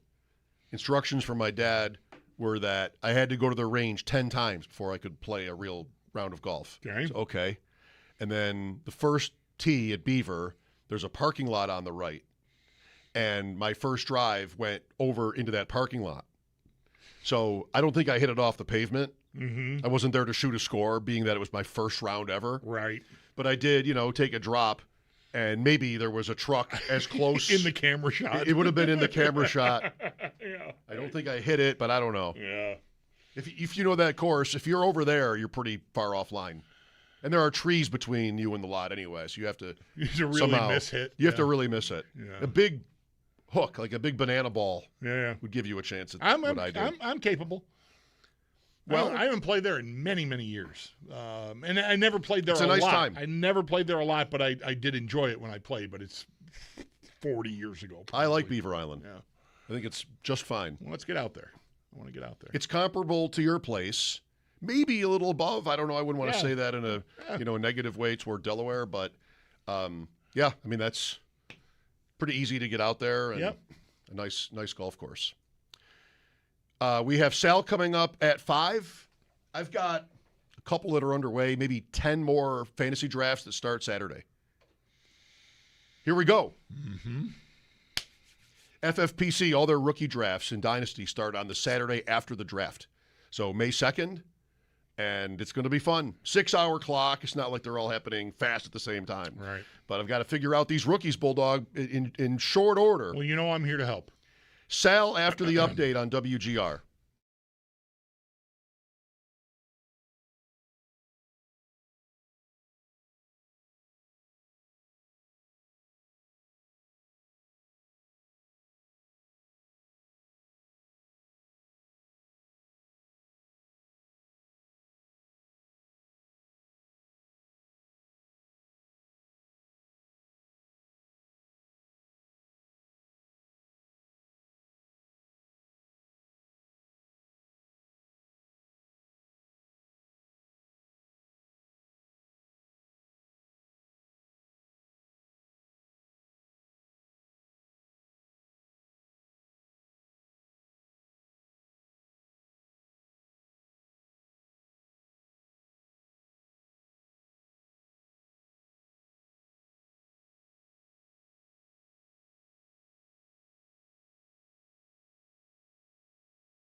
Morning skate today for the Buffalo Sabres. Josh Norris went back into the lineup. He was on the line with Zach Benson and Josh Doan during morning skate, but Logan Stanley was not on the ice. He was dealing with an illness. Lindy Ruff, following practice today, did say that Stanley is doing better, but they're going to see how he is doing tomorrow. Michael Kessering was in for Stanley for the morning skate. And for more on today, Paul Hamilton does have a piece up at our website, WGR550.com. And do stay tuned. Paul's going to join the show in just about an hour at 6 o'clock.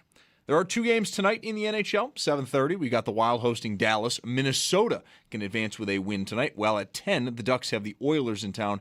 Anaheim is the team in that series that can advance with a win tonight. While in the NFL, Calais Campbell, he is signing a one-year deal with the Ravens. Campbell is going to be 40 in September. Eagles wide receiver Mekhi Lemon did become the first-round pick of the 2026 draft to sign his rookie deal. It's 4 years, fully guaranteed, and does include an $11.5 million signing bonus. Lemon is also going to be wearing number 9 after getting former Eagles quarterback Nick Foles permission to wear his former number. And coming up next, we'll touch base with Sal Capacio. He begins his State of the Bill series over on our website, WGR550.com, and starting it off is the quarterbacks. And in baseball, Bison's on the road versus Scranton. First pitch is at 6:35. You can listen to that game on our sister station, the Bet 1520. While in the majors, the Mets drop one to the Nationals 5-4, and coming up at 7:40, the Jays, they're in Minnesota to take on the Twins. It's your Paddock Chevrolet Sports Update. Paddock Chevrolet with you for the extra mile since 1935. I'm Zach Jones for Western New York's Voice of the Fan, WGR.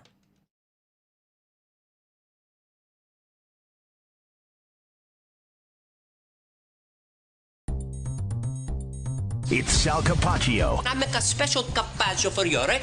Oh, now that sounds really good. Oh, you like? Hey, get away from my wife with that. What's the matter, carpaccio no good? What do you do now? They don't like a carpaccio. They like carpaccio. On WGR. I make a carpaccio for you. Sports Radio 550. Well, I want to say in our own defense here, as professionals who prepare for things, with the knowledge that we'd be talking to Sal, Bulldog and I each separately have clicked on his link to our website, State of the Bills Quarterback, but we have both been shot down with a message that says this site is not available in the EU. Now, that's very interesting to know that it wouldn't be available in the EU if that's really what's supposed to happen. It should be available here, however, and I'm not in the EU. And probably in the EU, too. Why wouldn't it be? What's so bad about it? What about what's the harm? What about Lino Gabbiano? He's in Italy. What about Lino Gabbiano? That's a part of the EU. He's going to want to read. Sal's been there to visit him, for crying out loud. This man can't read Sal's work. Not all the E is the EU, but some of the E. And Sal, I don't know we got a little bit of a glitch here. Sarah, we're airing company dirty laundry with Sal. Lest anyone think it's not your fault, but. No, listen, it should not happen, but I will tell you guys, this started happening years ago. It's actually a law called GDPR, General Data Protection Regulation.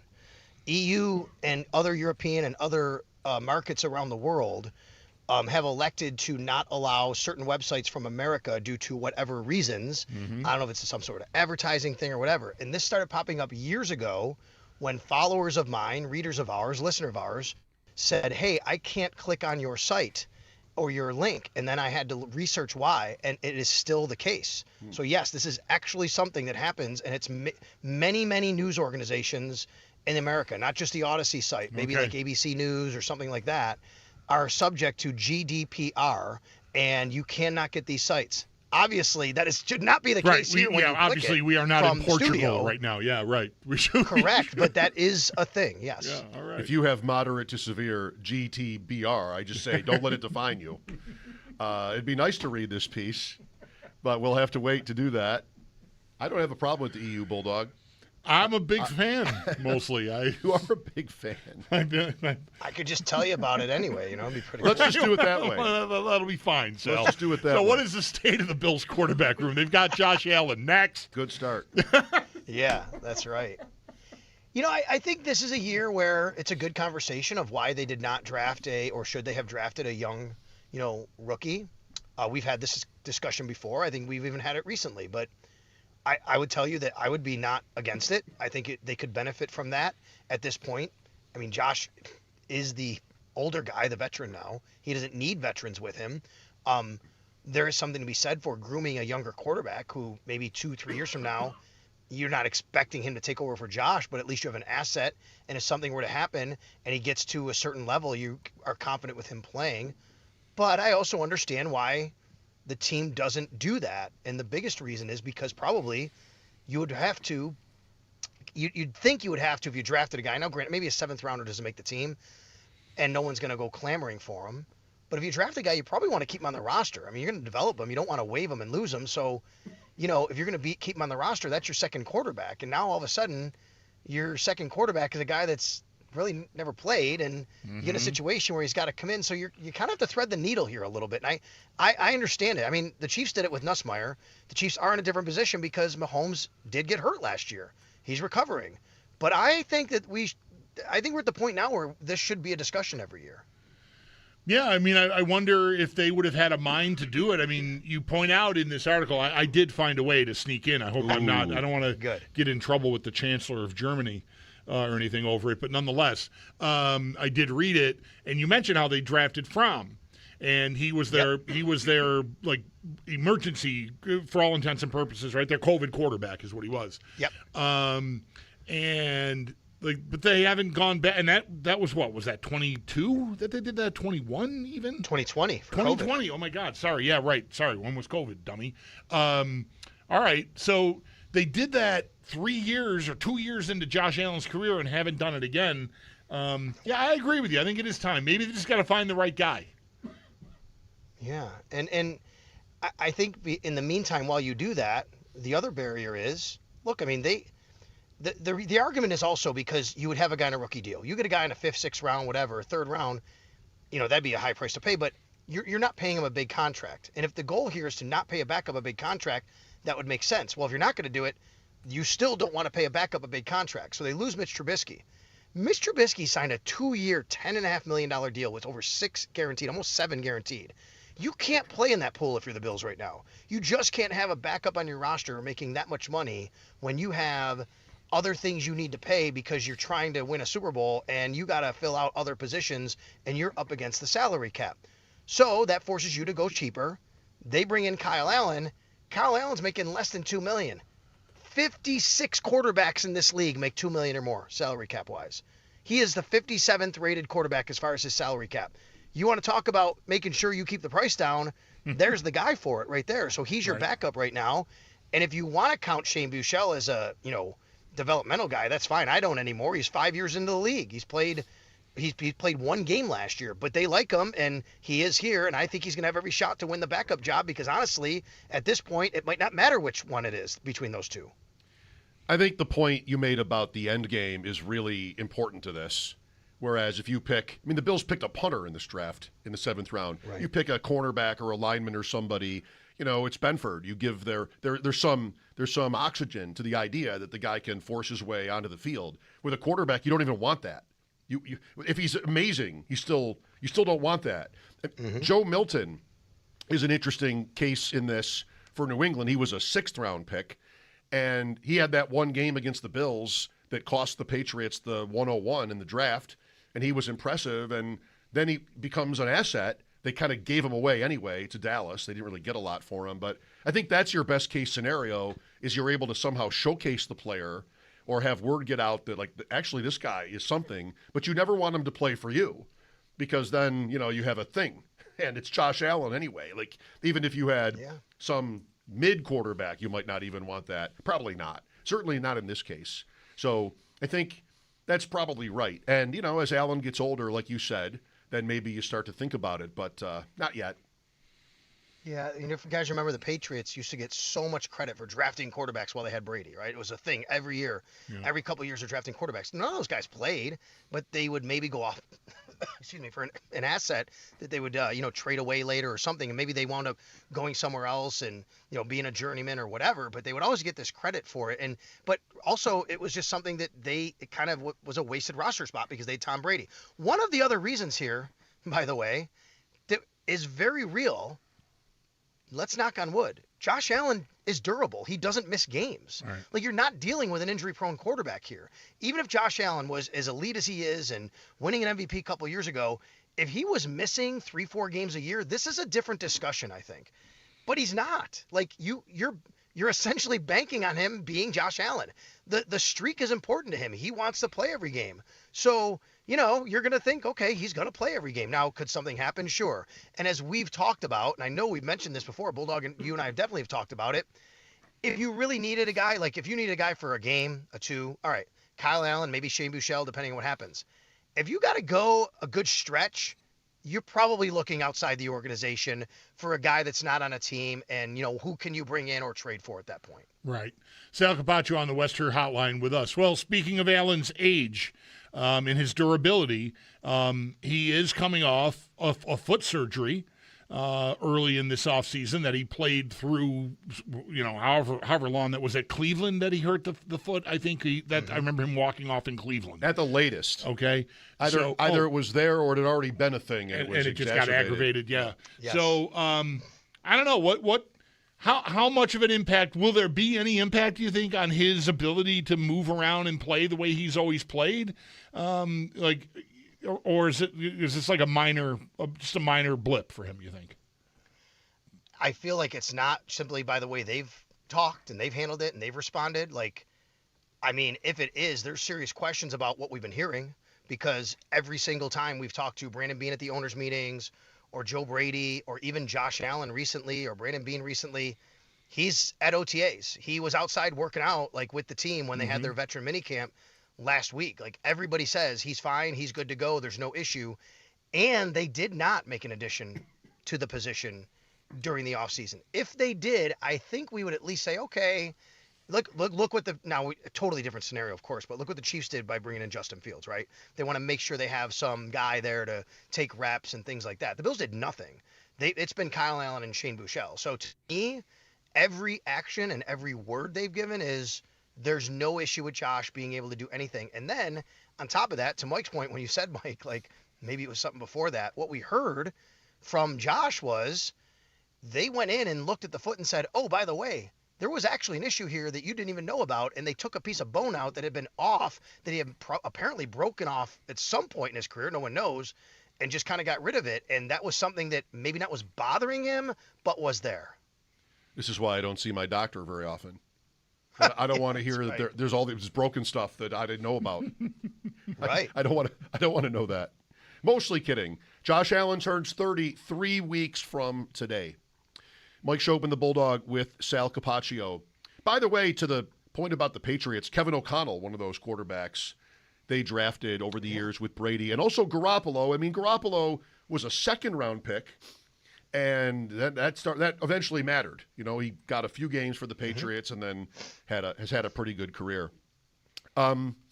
The overall quality of Kyle Allen, Sal, is it worth talking about just because we're on the subject?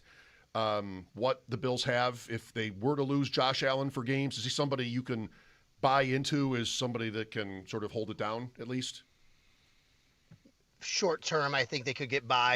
You'd tailor a game plan to make sure that he's more of a game manager. I mean, the reason why Kyle Allen to me is ahead of Shane Buechele and should be, and Shane's got to take that job away, is Kyle Allen has started 19 games in this league. I mean, at least he has some experience. He's been in the league 8 years. He's seen everything. He's been around the league. He has more touchdowns than interceptions. It's not a great ratio, 26-21, low 60% completion percentage. These are not great numbers. They're the numbers of a backup quarterback. They're the numbers of a guy that, hey, if he comes in the game, we're going to have to do our best to win with defense, maybe low-scoring game. Don't put him in a position to do anything that's going to cost us. But, guys, I'm going to tell you, this team, I know for sure, they love Shane Buechele's competitiveness, his toughness. Remember, he was out all of 24 because of the injury he had in the preseason game against Chicago, and they couldn't protect him very well in that game. And, you know, they came back last year in the preseason. He had that really good game against Tampa. I know preseason, but very emotional, really did well for himself. Like, he's going to get every opportunity to win this job, I think. They're going to go to camp, and if Shane Buechele emerges as the number 2 quarterback, I would not be surprised. Like, I think that they'll give him that job. His father is Steve Buechele. In case people don't know, you want to talk about toughness and competitiveness. Just go YouTube Steve Buechele and watch him charging the mound in Major League Baseball games after getting hit a couple times. That's his dad. I was on a school trip one year. I'll keep this short because it's not interesting. And we stayed with his cousin's family. I never met Steve Buechele, but it was his cousin's family we were staying with, if I remember correctly. So, okay. Sal, here. I mean, the draft is fine, but now it's officially schedule season, right? I mean, we've only got a couple of weeks. What's the date? Do you know? Mid-May? We do not know the date. Mike North indicated it's probably the second week of May, but it could be 2 weeks. I mean, he threw out it could be the third week of May. I'm like, what are we doing? Come on, right? Generally, so that would be the 11th would be a Monday, so 12, 13, 14, somewhere in there. I would think the schedule would come out, and so I'm going on that cruise that time. That's the cruise I'm doing, the Buffalo Legends cruise. I'll be with Thurman Thomas and Steve Tasker and Doug Flutie and Fred Jackson and a bunch of Buffalo sports fans. And we're actually going to do like a podcast after the schedule and talk about like where everybody's going, what they're looking forward to, maybe some memories with those guys, playing those teams. So I'm looking forward to it from even that standpoint, much less just the nature of just the schedule release itself. It's really good. This schedule, just for sex appeal, is really good. The NFC North is so good right now. I mean, that's Lambeau. That could be a night game. Yeah. You speculated about that. Even Minnesota's a great trip and a great stadium. Bears and Lions here could be like marquee games. Always the division. AFC West, Denver in the playoff rematch in Denver. Chiefs here again. On and on. The Rams even on the road for that extra game. It's really good this year. Tough. Yeah, it is. I think there are plenty of good trips.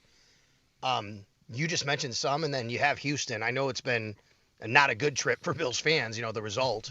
But you want to go to Houston, you want to see that stadium. It's a warm weather city. If it's a cold, November, December game, you could do that. And then, of course, South Florida, Miami, and, people can go there as well. So I like it, too, from that standpoint. But, man, it is a much, much, on the surface, tougher road to go, both home and road, with the schedule than it was last year. Going into last year, we're like, okay, like, look at this schedule. There are opportunities here. Man, it's going to be a grind this year, I think, on the schedule. They didn't really go west last year, right? Wasn't maybe Houston the farthest? The travel was easy. The opponent, it was one of the easiest schedules in the league, and that's even without the travel being factored in.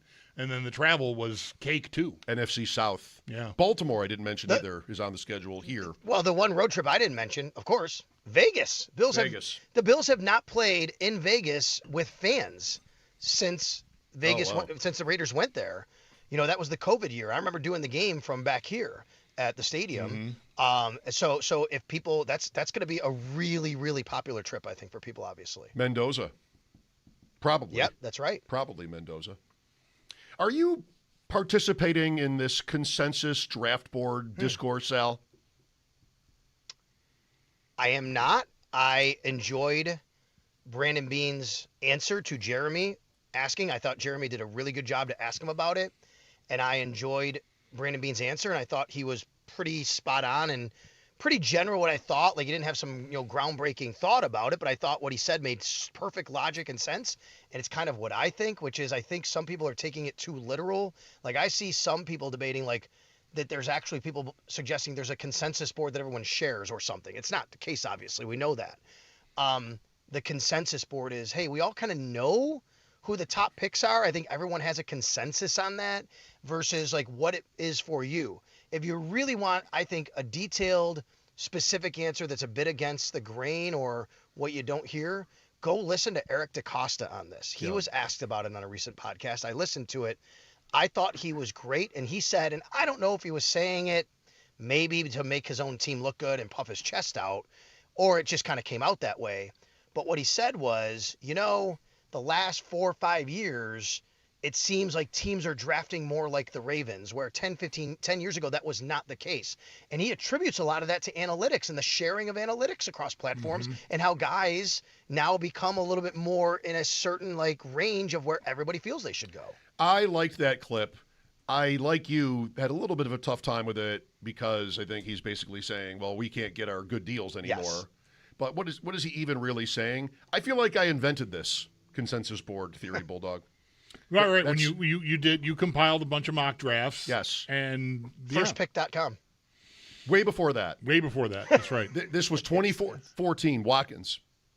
And my premise was, I wrote it up on our website. My premise was to have my daughter, who was 2 or something, like basically run my draft room. And all she's going to do is I'm going to give her 30 mock drafts. Whether Eric DeCosta or Brandon Beane would think these qualify or not, they should. I mean, they're expert insider types who are doing mock drafts in competition. So they might not, of course, align perfectly with what the Bills have or what 32 teams together have, but it's going to be pretty close. And just draft off that. You don't want to draft for positional need, right? Ever. If you can avoid it, you want to avoid that. And I agree. Let's just take all the smart people in the space, add it all up, and give me the top guy left. And in that particular draft, which they ended up trading up for Sammy Watkins, I didn't have them trading up for Sammy Watkins, or my daughter didn't. It ended up, and that's the Beckham draft, and Mike Evans. So Evans goes before the Bills, Beckham right after. The top guy, I still remember this, the top guy they would have picked is Eric Ebron in that draft. Had they gone by I don't know how many, 24 drafts that I looked up and just punched all the numbers in. I think I had him taking Ebron in that draft. Yeah. Okay. And I wasn't a great fan of that idea, but I didn't care. Like, the idea was, don't know what you don't know. And this is the consensus board theory, isn't it? Like, just tell me what everybody else is doing, add it all up, and line them up. Yeah, I think Bean did say, like, you want to pay attention. Basically, the way I look at it, guys, is why wouldn't I want to know what something should cost? I can still choose to overspend on it if I want, because that's my right. I like this guy more than the consensus, and therefore I'm willing to pay like 1.5 times the sticker price. Right. And I'll take my risk, and if you want to shoot flaming arrows at me for it, great. But I want to know what it should cost. That is going to help inform my decision. I still might impulse buy it early anyway, but I want to know what everything's going to cost when I'm going to the market. Definitely. I like that, and that's essentially what he said to Jeremy. And he said, look, there's going to be guys that maybe we feel that people took early, or they're going to think that about us, right? If that's going to happen based on your own board and needs and what you value. That's the part of it, the nuance. There's that word, Mike, nuance. Yes. There's the nuance part of it of, you know, if you value certain traits or certain characteristics of a player, leadership or starts in college football or something, that might move him up and down your board. Injuries, right? Where's Jordan Tyson on everybody's board? Consensus might vary on a guy like that, no doubt. And then it gets back to, I think you guys might have seen Rich Cimini, the thing he said about the Bills wanted Omar Cooper Jr. Omar Cooper, Omar Cooper Jr. Yep. So the Jets got ahead of them, and I'm like, I mean, the Bills had 2 chances to draft this guy. I don't think that's the case, but like if Brandon Beane wanted him, but felt, I don't know, like nobody really is clamoring for him. Let's move down. If he's there, he's there. I could see something like that. What I thought when I read that was that, like Jets intel. Jets had intel that the Bills were interested in Cooper. What I was hoping is that they really weren't, but somehow they got the Jets to think that they were, which is all a part of the game to me. Like 100%. I wanted it's smokescreen season. I want you to think I'm going to do this, so you give up an asset to make something happen. You win this with the Bills and the Jets. That's what I want. I mean, I'm always going to want that. All right. Whenever I talk in circles and somebody comes back to me and says, I don't understand anything you just said, I tell them it was nuanced. That's why you didn't get it. You were the one, right? I remember somebody, was it you the other day, Yes. talking about if you want to say something that nuance. I think we have so many shows on our station now Yeah. that I'm listening to. I'm like, I think it was Mike who talked about nuance. Just slap nuanced on it and you're fine. Even if it makes no Exactly sense. right, yes. Even if it makes no sense. Just tell the other person, no disrespect here, but that was nuanced. See, you just didn't get it. You missed the nuance. It's just one move in the right. in One the over your bag. head, One that's club in the bag. All right, Sal. No Yankees tonight, right? Ooh, no Yankees. What do we got for hockey? Minnesota, Dallas at 7:30. So it's a chance, if you haven't seen that series because it's too late or the Sabres are playing, I don't know if the Sabres have ever been against it, but I said to Mike off the air a little while ago, the only thing that I don't mind about the Sabres not playing tonight instead of tomorrow is that I get to watch Dallas, Minnesota. I haven't seen a lot of that series, and I like both of those teams, and so I'm looking forward to sitting with that tonight. But that's it, and then Edmonton and Anaheim are later. Yeah, that'll be fine, and that'll be fun. I'll do that. I will have running backs up tonight. I'm doing running backs, and All right. really it's James Cook, and then there's guys behind him, and really it might be a discussion about Frank Gore Jr. But Ray Davis was an All-Pro kick returner. But anyway, that'll be up tonight. You know what? I'm not I don't get into real deep in the NBA during the regular season. I do love NBA playoff basketball, and tonight it's Knicks Hawks are going at it tonight. Celtics Loaded. 76ers tonight. That's good basketball. I like that as well, and those are some fun series. Very good. Well, enjoy that, Sal. We'll talk again soon. All right, guys, you too. That's our man Sal Capacio on the West Her Hotline. His appearances are always brought to you by New York's only outlet liquor. When you need to stock up, it's the place to buy a case. What's your outlet? I think for me, and this fits because I'm just still not feeling well, tonight's a night off. I don't need Minnesota, Dallas. That's where we're different. They're the same to me. Whatever. Yeah. Whatever. I got Dallas in the pool. Dallas. They're down, right? Oh, they are. Minnesota can close it out tonight at home. Yeah. Oof. Yeah. They're both green. I like Minnesota because nobody, I don't think, was talking about Quinn Hughes going there. All the smoke was about New Jersey and his brothers, and that's a team they've had basically this team. They've been in the same spot with Dallas and Colorado in that division. And Winnipeg has been in that mix maybe too as well. It's a loaded division. They've been a certain level of good. They got a lot of good, Kaprizov is excellent.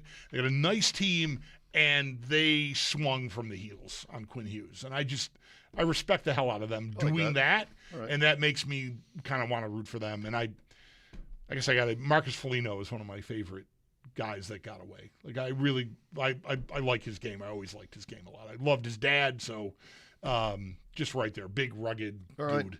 Sounds pretty good. And you don't ever have to root for Dallas. I mean, they're always kind of an enemy.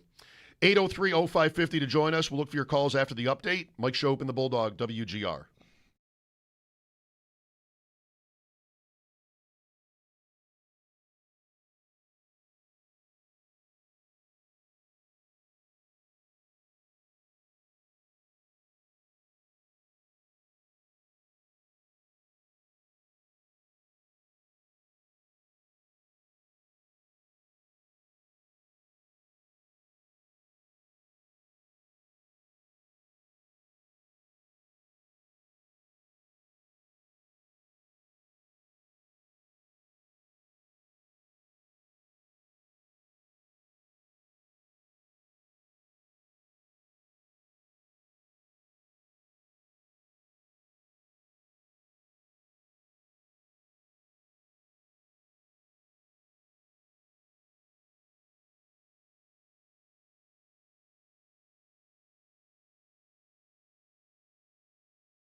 In Boston today, though, the Sabres did hold a morning skate, and Josh Norris was back on the ice. He was on the line with Zach Benson and Josh Doan. Logan Stanley, though, was not on the ice. He was dealing with an illness. Lindy Ruff said afterwards that Stanley is doing better, but they will ultimately see how he is doing tomorrow. Michael Kessering was in for Stanley today. And then for more on today, Paul Hamilton does have a piece up at our website, WGR550.com. And do stay tuned. Paul is going to join the show at 6 o'clock. Today in the NHL, there are just 2 games, 7:30. We've got Wild hosting Dallas. Minnesota is the team that can advance tonight with a win, while at 10, the Ducks host the Oilers. Anaheim is the team in that series that can advance with a win. And then over in baseball, Bisons are on the road tonight. They're in Scranton. First pitch at 6:35. You can listen to that game over on our sister station, the Bet 1520. While in the majors, the Mets drop 1 to the Nationals 5-4. And coming up at 7:40, the Jays. They are in Minnesota to take on the Twins. That's your Paddock Chevrolet Sports Headlines. Paddock Chevrolet with you for the extra mile since 1935. I'm Zach Jones for Western New York's Voice of the Fan, WGR.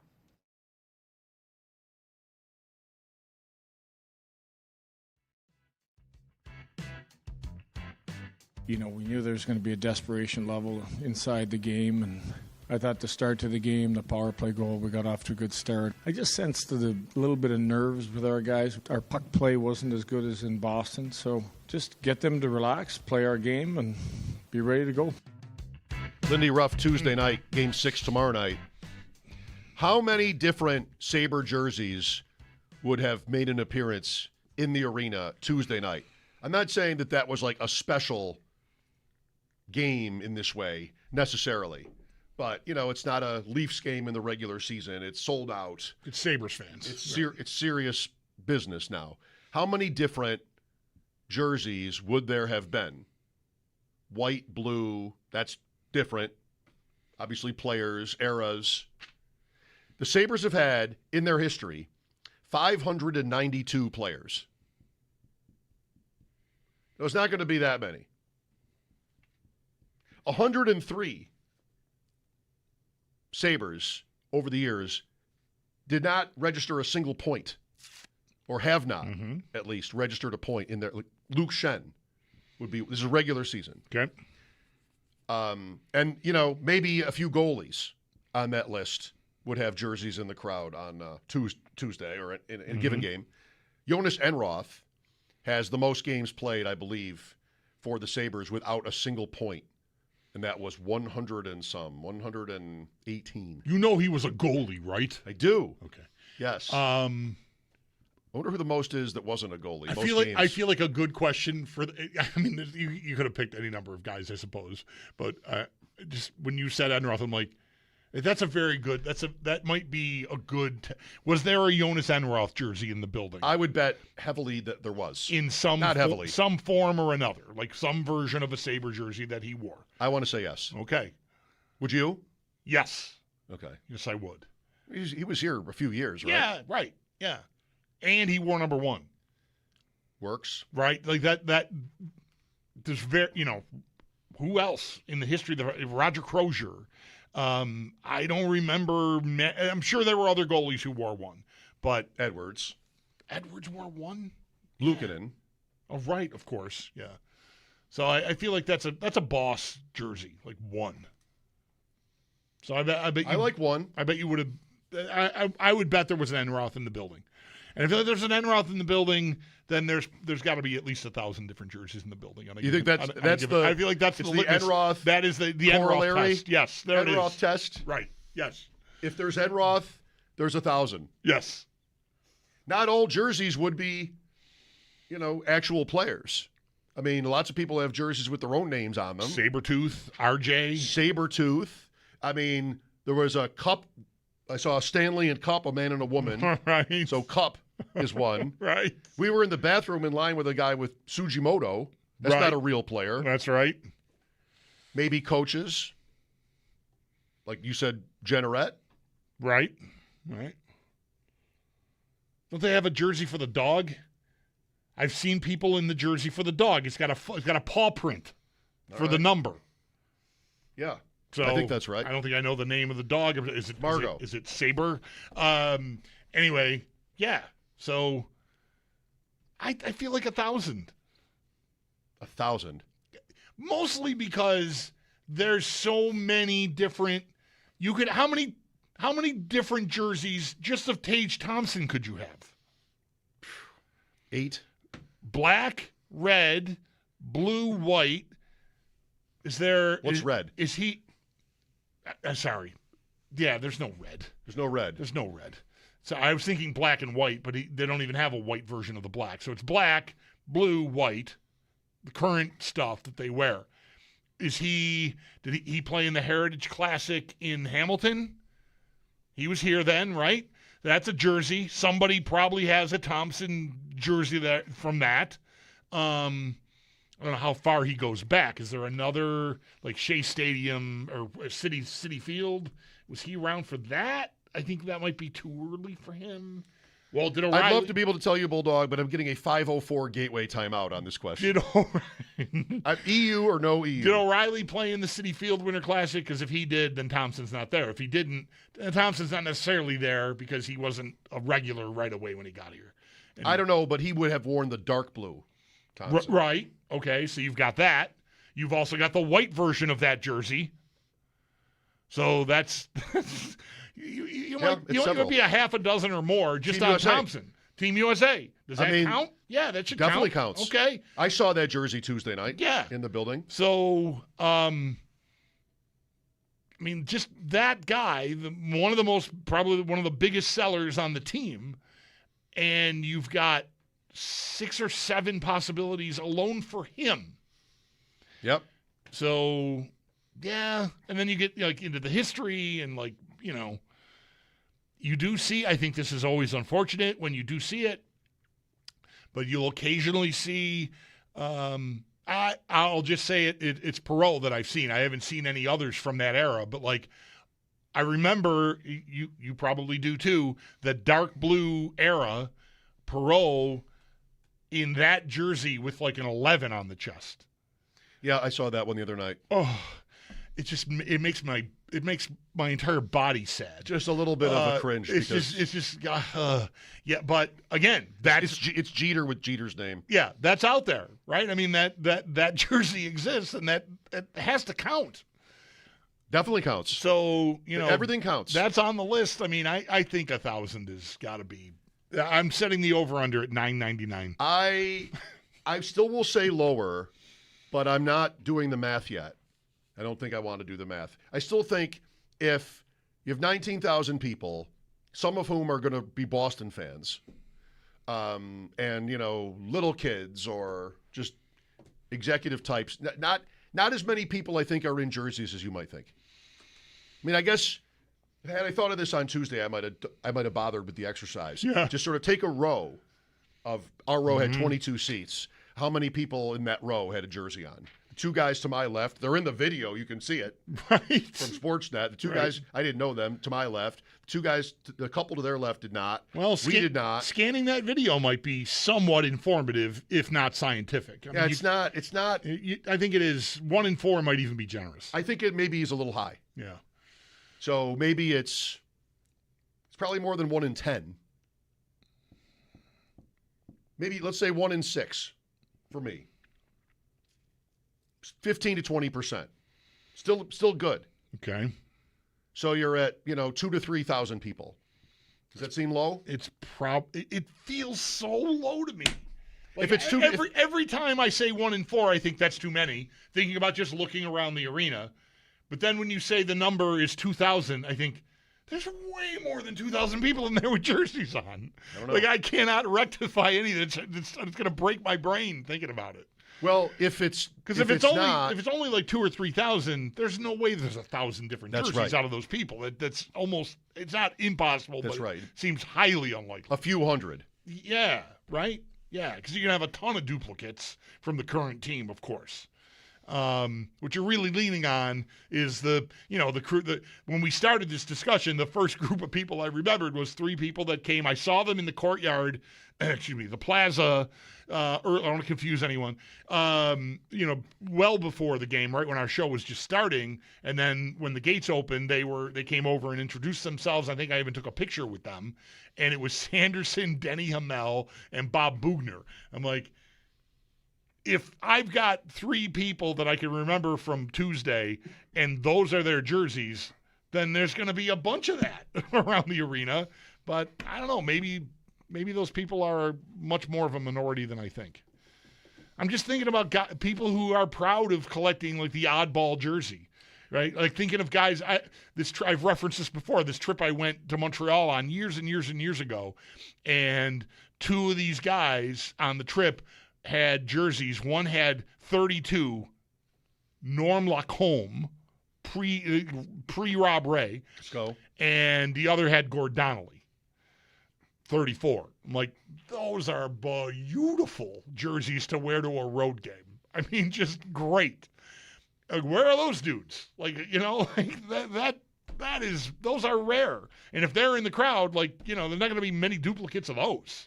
Well, if I see names like that, I assume the people themselves are wearing the jerseys. Like that's got to be Gord Donnelly, because who else would have one of those?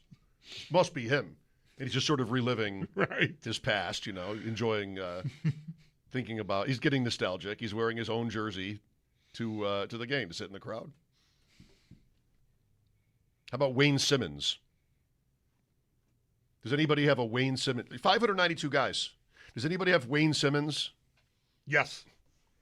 I don't know. In the building Tuesday night, I don't know. Somebody out there loved Wayne Simmons on the Flyers. Jason Bottrell traded for him. And, like, all right, one of my favorite guys is on the Sabres now. I'm going to go get a Wayne Simmons jersey. 7 games. Yeah. Then he got hurt? I don't remember. I just didn't want to come back. And stop playing hockey? Was it, 7 games. But, yeah, I think that's logical. Yep. He was well known in the league before he came here. Yeah. I could see it. Whenever I get into this, I just get lost. Just these names are so good. It's that Sabre Rando. Yeah, and even some of the guys, like some of the people, again, this is not to say that they were necessarily in the building on Tuesday night, okay? But some of these players you mentioned that have no points in their careers, someone out there that housed them in junior hockey, they get drafted to the Sabres. They buy a Sabres jersey with that guy. The guy plays 3 games for the Sabres. They have a Sabre jersey because he lived with them when he played junior hockey in Belleville or something. Like, that's just something you would do. Like, I'm positive if Owen had kept going, the family that housed him in Albuquerque would have they would have traveled to go see him play in college if he ever got there. Because you get sort of attached to those. That's your guy. Like you live with him. He lives with your kids. It's a very special relationship. Mike Schopp and the Bulldog here. Paul Hamilton is in Boston already. He's that good. Game 6 tomorrow night. We'll talk to Paul in less than 20 minutes here on WGR.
Game 6, Sabres and Bruins tomorrow night. We will, of course, be here to lead you into it. Paul Hamilton joins us after the update coming up with his perspective on the series and what might be different tomorrow. We've lost Ostland, which is not good. And I don't know if Stanley is to worry about here, but he missed today with an illness. So we'll see what Paul knows about that. We had a great time, I would say. Tuesday night, Bulldog bought us tickets, and we went and had great seats. And we're there for the O Canada moment, which was incredible. And I think I will probably never forget it. I wonder, like we talked about before, if it will become a thing. And now we'll be one of those teams, one of those crowds where the singer just hands the mic out to the fans and the fans sing the song, like you've seen in Western Canada some. Yeah, Vancouver is very notable for this when they're in the playoffs. There's a guy that he used to. I don't know if he still does the anthem there. I've not watched a Vancouver game, let alone a playoff game, in a little bit here. It's not like it's been so long since they were good. They were good just a couple of years ago with Rick Tocchet as their head coach, and then the bottom fell out. But a tuxedo, and he would skate and then sing and just, sing the first stanza, I guess, maybe, or whatever, and then hold the microphone up. I think I would be as stunned as I've ever been about anything if at the next game fans weren't singing as loudly as they possibly can. I think everyone's going to want to. It was magical. It was organic, and it can still continue to be sold as that. Like, this started to help the anthem singer whose microphone broke, and I think everyone that gets in there again is going to want to be a part of it, even though it won't be viral anymore, I wouldn't think, because maybe the next time it happens, it'll be like, oh, look, Buffalo's did it again, and then it'll just become a thing. I predict it becomes a thing. I don't know. I think there are certain other angles here, including why not then also our national anthem? Like, how can you just sort of plan for it to be only the Canadian anthem? Doesn't it have to be both? I don't think I have to plan for anything. I think it's just going to happen. Well, you're saying she's going to stop singing. Is she going to stop singing the Star Spangled Banner, and we're going to pick that up? I don't know. Like, I think. Yeah, I don't know. I don't want to say risky, but yeah. For Game 7, by the way, if that's where we're at in this, I say just sing it, Cammie. And if we can sing, you want to sing with her like always. All we right, will. yeah. I'm not saying she's not going to sing. I'm just saying we are going to drown her out. I think the crowd is going to want a piece of it. It's such a cool moment, and that kind of thing just gets usually flogged to death. So, I mean, not that it's going to be bad, but I think it's going to happen. Paul Hamilton next.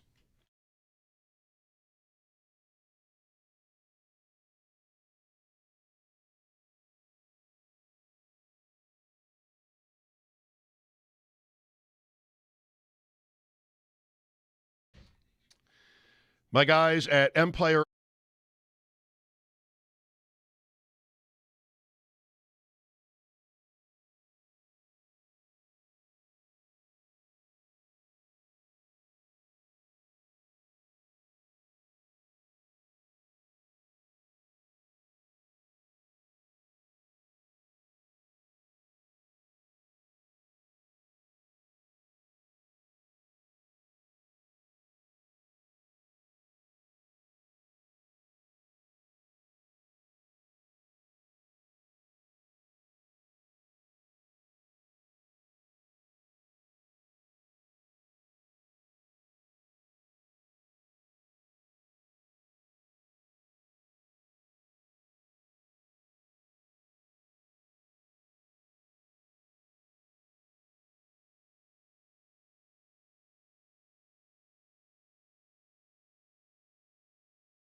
For the Buffalo Sabres, with Game 6 in Boston being tomorrow. Today, though, Josh Norris appeared to go back into the lineup. He was on the line with Zach Benson and Josh Stone. Logan Stanley, however, was not on the ice today. He was dealing with an illness. Lindy Ruff did say afterwards that Stanley is doing better, but they'll ultimately have to see how he is doing tomorrow. Michael Kessering was in for Stanley. For more on today, Paul Hamilton does have a piece up at our website, WGR550.com, and do stay tuned. Paul is going to join the show next.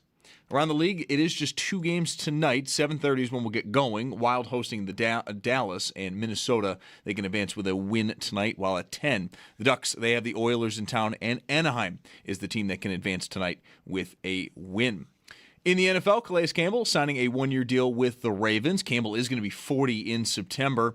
Eagles wide receiver Mekhi Lemon, he became the first-round pick of the 2026 class to sign his rookie deal. It's 4 years, fully guaranteed, and does include an $11.5 million signing bonus. And then, if you missed it earlier today, Sal Capacio was on the station promoting his State of the Bill series. It did begin with the quarterbacks, and coming up a little bit later on this afternoon, he will also have running backs up, and that is at our website, again, WGR550.com. While in baseball, Bison's on the road versus Scranton. First pitch for that is at 6:35. You can listen over on our sister station, The Bet 1520. And in the majors, the Mets drop one of the Nationals 5-4. And then coming up at 7:40, the Jays are in Minnesota versus the Twins. It's your Paddock Chevrolet Sports Update. Paddock Chevrolet with you for the extra mile since 1935. I'm Zach Jones for Western New York's Voice of the Fan, WGR.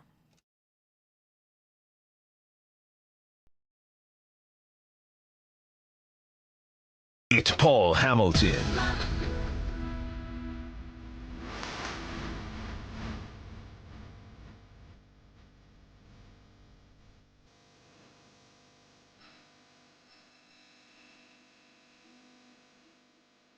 ABBA made an appearance in one of my crossword puzzles today.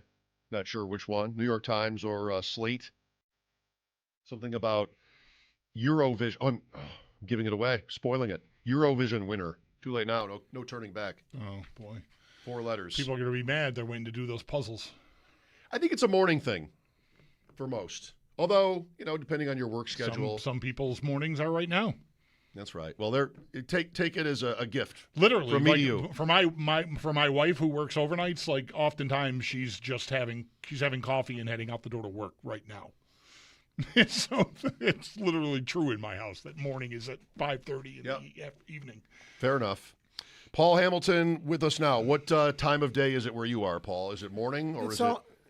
I always say good morning to people, so it doesn't matter what time of day. So yeah, it's always morning. Are you a puzzle guy at all? I am not, no. All right. What's your routine like in the morning usually?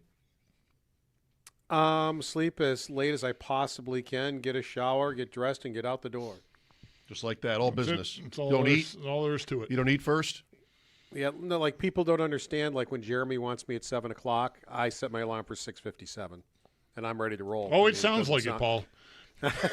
Can you go back to sleep easily? That's funny. Can you go back to sleep easily then? Sometimes, yeah. I would say more times than not, yes. That's my problem. But I still want to. So I'll lie there for like an hour. Just basically wait. That's puzzle time. Sure. Which is also stimulating your brain, not helping you to rest. Sleep, right. Yeah. Anyway, all right. Good talk. All right, Paul. Well, so what's it feeling like? What was today like? Did they practice today, or what did they do today? Yeah, they were on the ice. That's why they're not going to have a morning skate tomorrow. Actually, we'll be meeting with Lindy Ruff over at the hotel.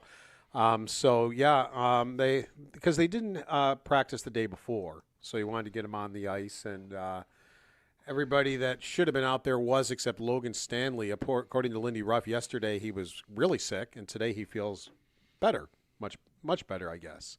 So he's definitely a question mark tomorrow, because Lindy Ruff said you got to understand he hasn't been eating and that type of thing, so they really don't know what his status will be, but it looked like if he's not going to be there, Michael Kesselring took his reps in practice today with Timmins. Yeah, for all the talk about Metza and Stanley and Timmins and all this stuff, they've been Fine is fine even too. I don't know if you know the history of the word fine on this show, Paul. It's a little loaded because it's like settling.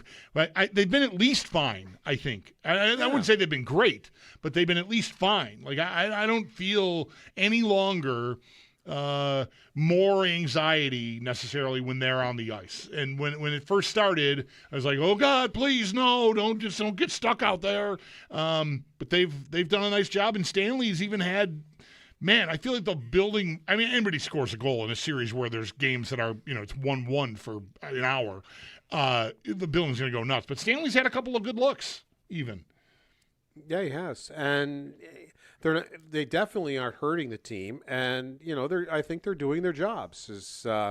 And when you don't really notice them, that really tells you they're doing their jobs. And at least I'm not sitting there going, oh, like that. When somebody gives the puck away or whatever might happen. So I think they've been solid together. I've been kind of impressed because they've never played together before, and Stanley shows up. And Stanley self-admittedly said it took him longer than he thought to get used to the Sabres system because it's not the same as Winnipeg's at all. The Sabres like to get going and get up ice, and there's a lot of movement. As he said, we had older players from Winnipeg, and we didn't play that way.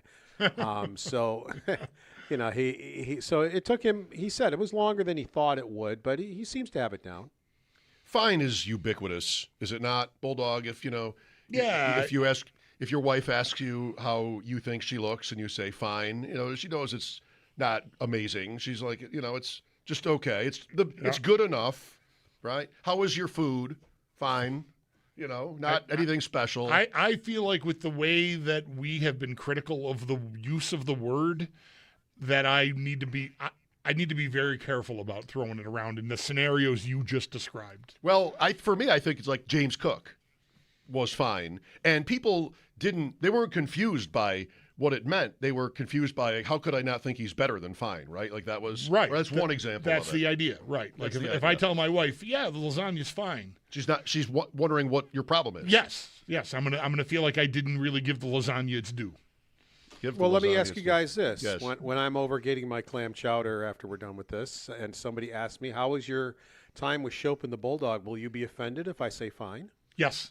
No. I want it to be better than fine, Paul. No, I'll take fine. I want you to say that it was Marconi Award-winning quality radio that you performed. I'll take fine for how I look. Mostly because of me. I'll take fine for how I look. I'll take fine for what I eat. I'll take fine for how you think this went. I'll take fine for anything now. Okay. I have questions for you that might have been asked and answered yesterday because I wasn't here yesterday. Okay. That's all right. The Ostlund loss is how big? Oh, I think it's really big. I think he really played well.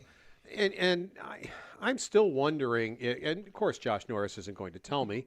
I asked, but he just said I'm not going to talk about injuries and that type of thing, and that's exactly what I expect to hear in the playoffs. And but I'm now wondering if he's played most of the series injured. Paul, before he left. Not to jump on you, but when we have been talking about this, I've had the game wrong the whole time. His head first tumble into the boards was game 1 at the probably his 5th or 6th shift of the series. So if it doesn't matter what the injury, he hurt himself there. If that's where it happened, and he played 2 periods of that game and all of game 2, injured in some way. I suspect it was a head injury, but I don't know that, and he's not going to tell you. Nobody's ever going to tell you. I feel like that completely washes out what he looked like in those games to me. So yeah, because Ostlund definitely was an upgrade, no doubt. But when Josh Norris is on top of his game, he's a darn good hockey player. Yes. This guy scored 35 goals, but he just wasn't on his game, and now it's seeming like we might have a reason why. Yeah, what we've seen, and he's feeling, according to Lindy Ruff, much better. And he liked his practice today. He said he saw the speed that he was hoping to see from him. Because he went back. It's actually his line that Ostlund was centering, so he's just going right back on the line he was on. And so I think it's nice for the Sabres that, all right, if you're going to lose Ostlund, at least you have Norris you can put in there, and move forward with it. Now, if you lose another top 6 forward, because the Black Aces are here, they're not playing. They're not skating with the Sabres. I had wondered if they were around. So they're on their own. And because the Sabres do have a bunch of guys already. But all right, let's say you lose another top 6 forward. Are you going to put Dunn or Pearson in right, for them? Or are you going to maybe give Helenius another shot? Now, he started looking lost. I mean, he looked really good at 19 years old to start, and then he started looking lost. But then he went to Rochester and ripped it up. And some players do that. Like they got a shot of the NHL, and now they go down to the AHL. And, so the whole experience, if he were to come back in at some point, he might look a lot better than he did when he left. Yeah, I'm not against using him if what you said happens. I saw some, I don't like to get too overboard on what you're seeing online, but there was some push for Norris is the lost cause, get Helenius in there. I'm like, no. He's 19 and it's game 6 of a playoff series. Like, no, Josh Norris makes $8.5 million, whatever he makes. Like, he's an elite hockey player, and he was injured probably for the most of the hockey he played in this series. I am absolutely plugging him back in. But if something were to happen to Tuch, or any one of the top 9, I'll even say anyone outside of Malenstein, Greenway, or Kozak, I'm putting Helenius in. Right, if something happens to one of those guys down on that bottom line, then I've got Pearson there for that. Right, I mean, and that's fine.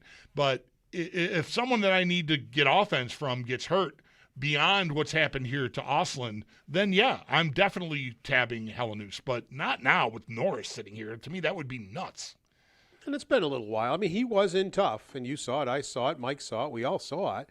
He was not playing well when they sent him back down, but he's 19, and as I mentioned, you use that experience you had up here and you take it to the AHL. And again, he was really good, down the stretch for Rochester. Mm-hmm. And so you're right. I at least would give it a twirl if one of the top 6 guys get hurt. I know yesterday when we talked, Paul, I was wondering whether Lindy, and I think after you joined me yesterday, I speculated on whether or not Lindy would be up for enough gamesmanship to just sort of put the lines in a blender at practice today and let you report that, Greenway, Thompson, and McLeod are a line or something, just to put it, just to let Boston chew on that for 24 hours or so. But clearly he did not do that. You basically had the lines the same, just with Norris plugged into Ostlund's spot today, correct?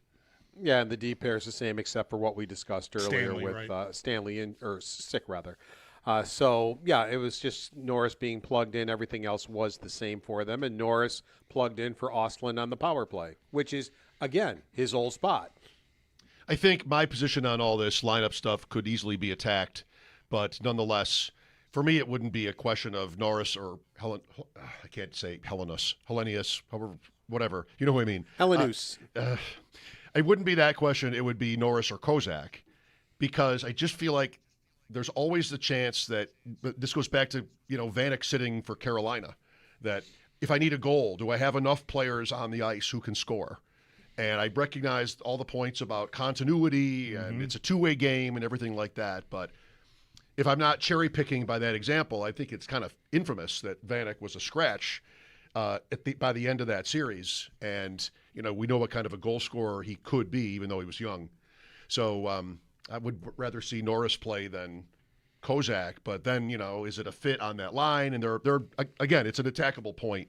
I just don't want goal scoring in the press box because, I might need what was game 5. That's what they did. Yeah, that's what they did in game 5. If I need a goal, I got to have players who are capable of it.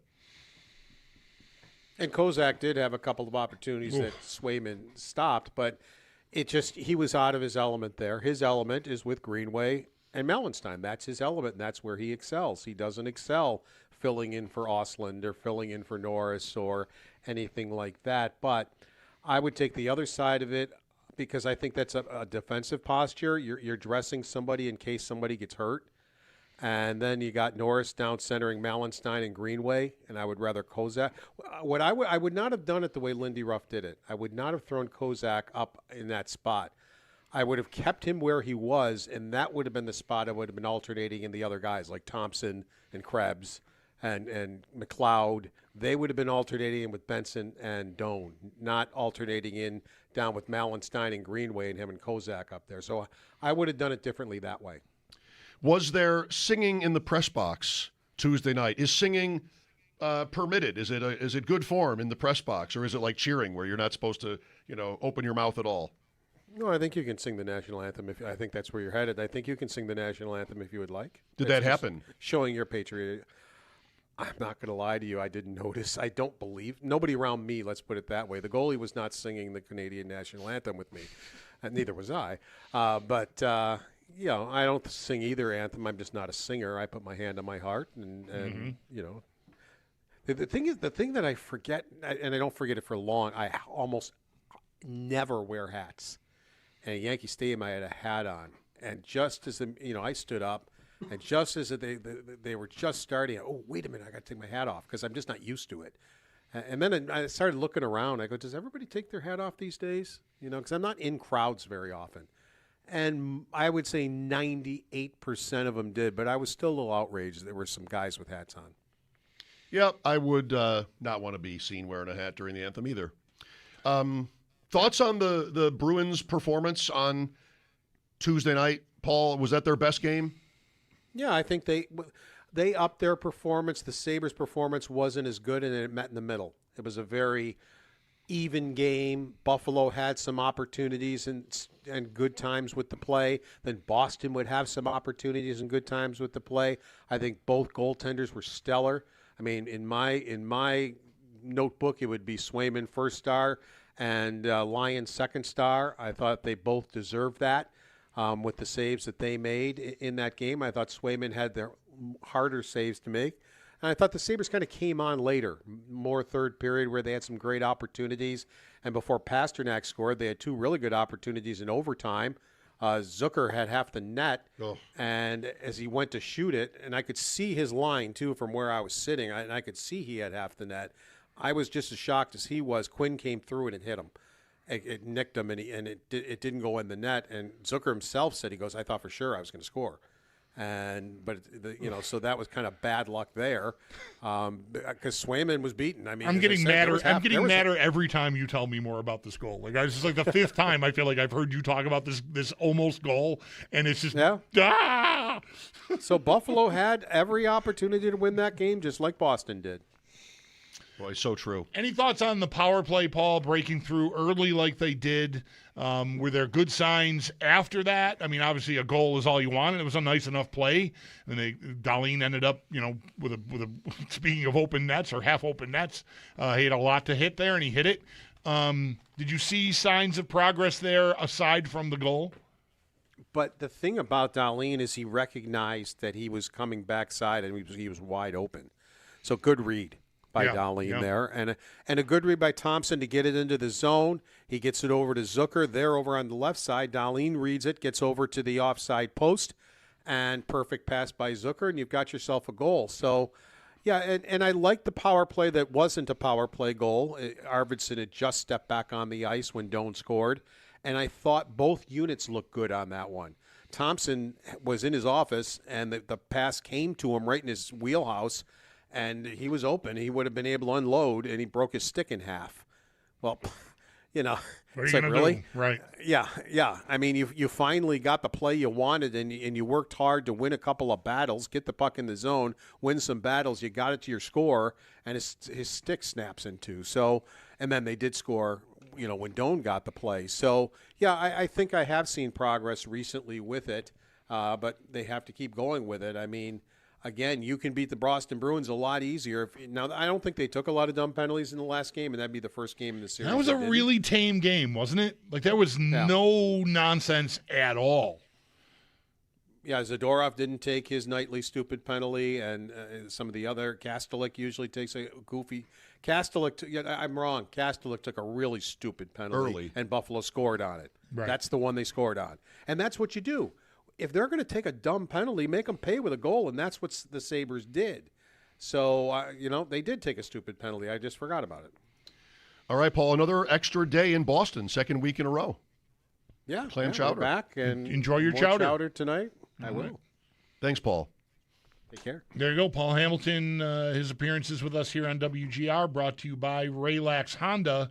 Raylax, we got this. Do the wild, pardon the grammar, got this tonight. Minnesota. I don't know. I haven't watched enough of it to lean one way. It's been pretty tight. I'm just glad it's on TNT. Oh, yeah, here we go. How much time do we have? Yep, a little bit. Enough. Last night, I want to be very... ESPN 2 was where Lightning Canadians were. And so, I got home a little bit before 7 because we ran something back at 6:30. And I'm going to get settled, probably got a pregame show on. I don't like their pregame show, but I'm still expecting a pregame show. And it was like a year-old Chris Connolly narrated like Make-A-Wish special, which, is honorable, but like it's the kind of thing that you would turn the channel that the hockey game is going to be on and go, this game must not be on here. Why is this on at 6:55? There's a hockey game starting in 10 minutes or 15 minutes. But it was, this has happened before with them. 7 o'clock, no studio, no nothing, just Levy and TJ Oshie. Right. In Tampa. And then eventually they go to the studio, and it's Messier and Subban and John Buccigross. And at one point, Buccigross says, Nick Paul out tonight, and who Crozier, somebody, is in for Tampa. That's how he says it. Crozier's in, Paul is out. They go to the game broadcast. Levy says sort of the same thing. Lineup change for Tampa, Nick Paul is out, and this Crozier is in. On Twitter, I find out Nick Paul is sick. Which, the Lightning announced, Nick Paul will miss tonight's game with illness. I'm watching the broadcast. I'm somebody who talks about hockey for a living. I might be even playing Tampa in the next round. It would be notable to me if Nick Paul was a healthy scratch in a game. I would say it that way because the announcers just led me to believe that's what was happening. Nobody mentioned he was sick. I had to find out on Twitter. What are you doing? It's not the biggest deal in the world, but it kind of is. Just give me the information. Why are you hiding this information? I am potentially going to misinform people that are counting on me to give them information because you're telling me this the only lineup change is this. You're not telling me why, and he's sick is very different than he's being pulled. And it just pissed me off so much. I hate their coverage. It's lazy. It sounds like absolute garbage most of the time, and I just cannot believe how much better TNT is. Well, I shouldn't say I can't believe it. It's not hard to be better than something that isn't even trying. Well, that's been our success recipe for more than 20 years.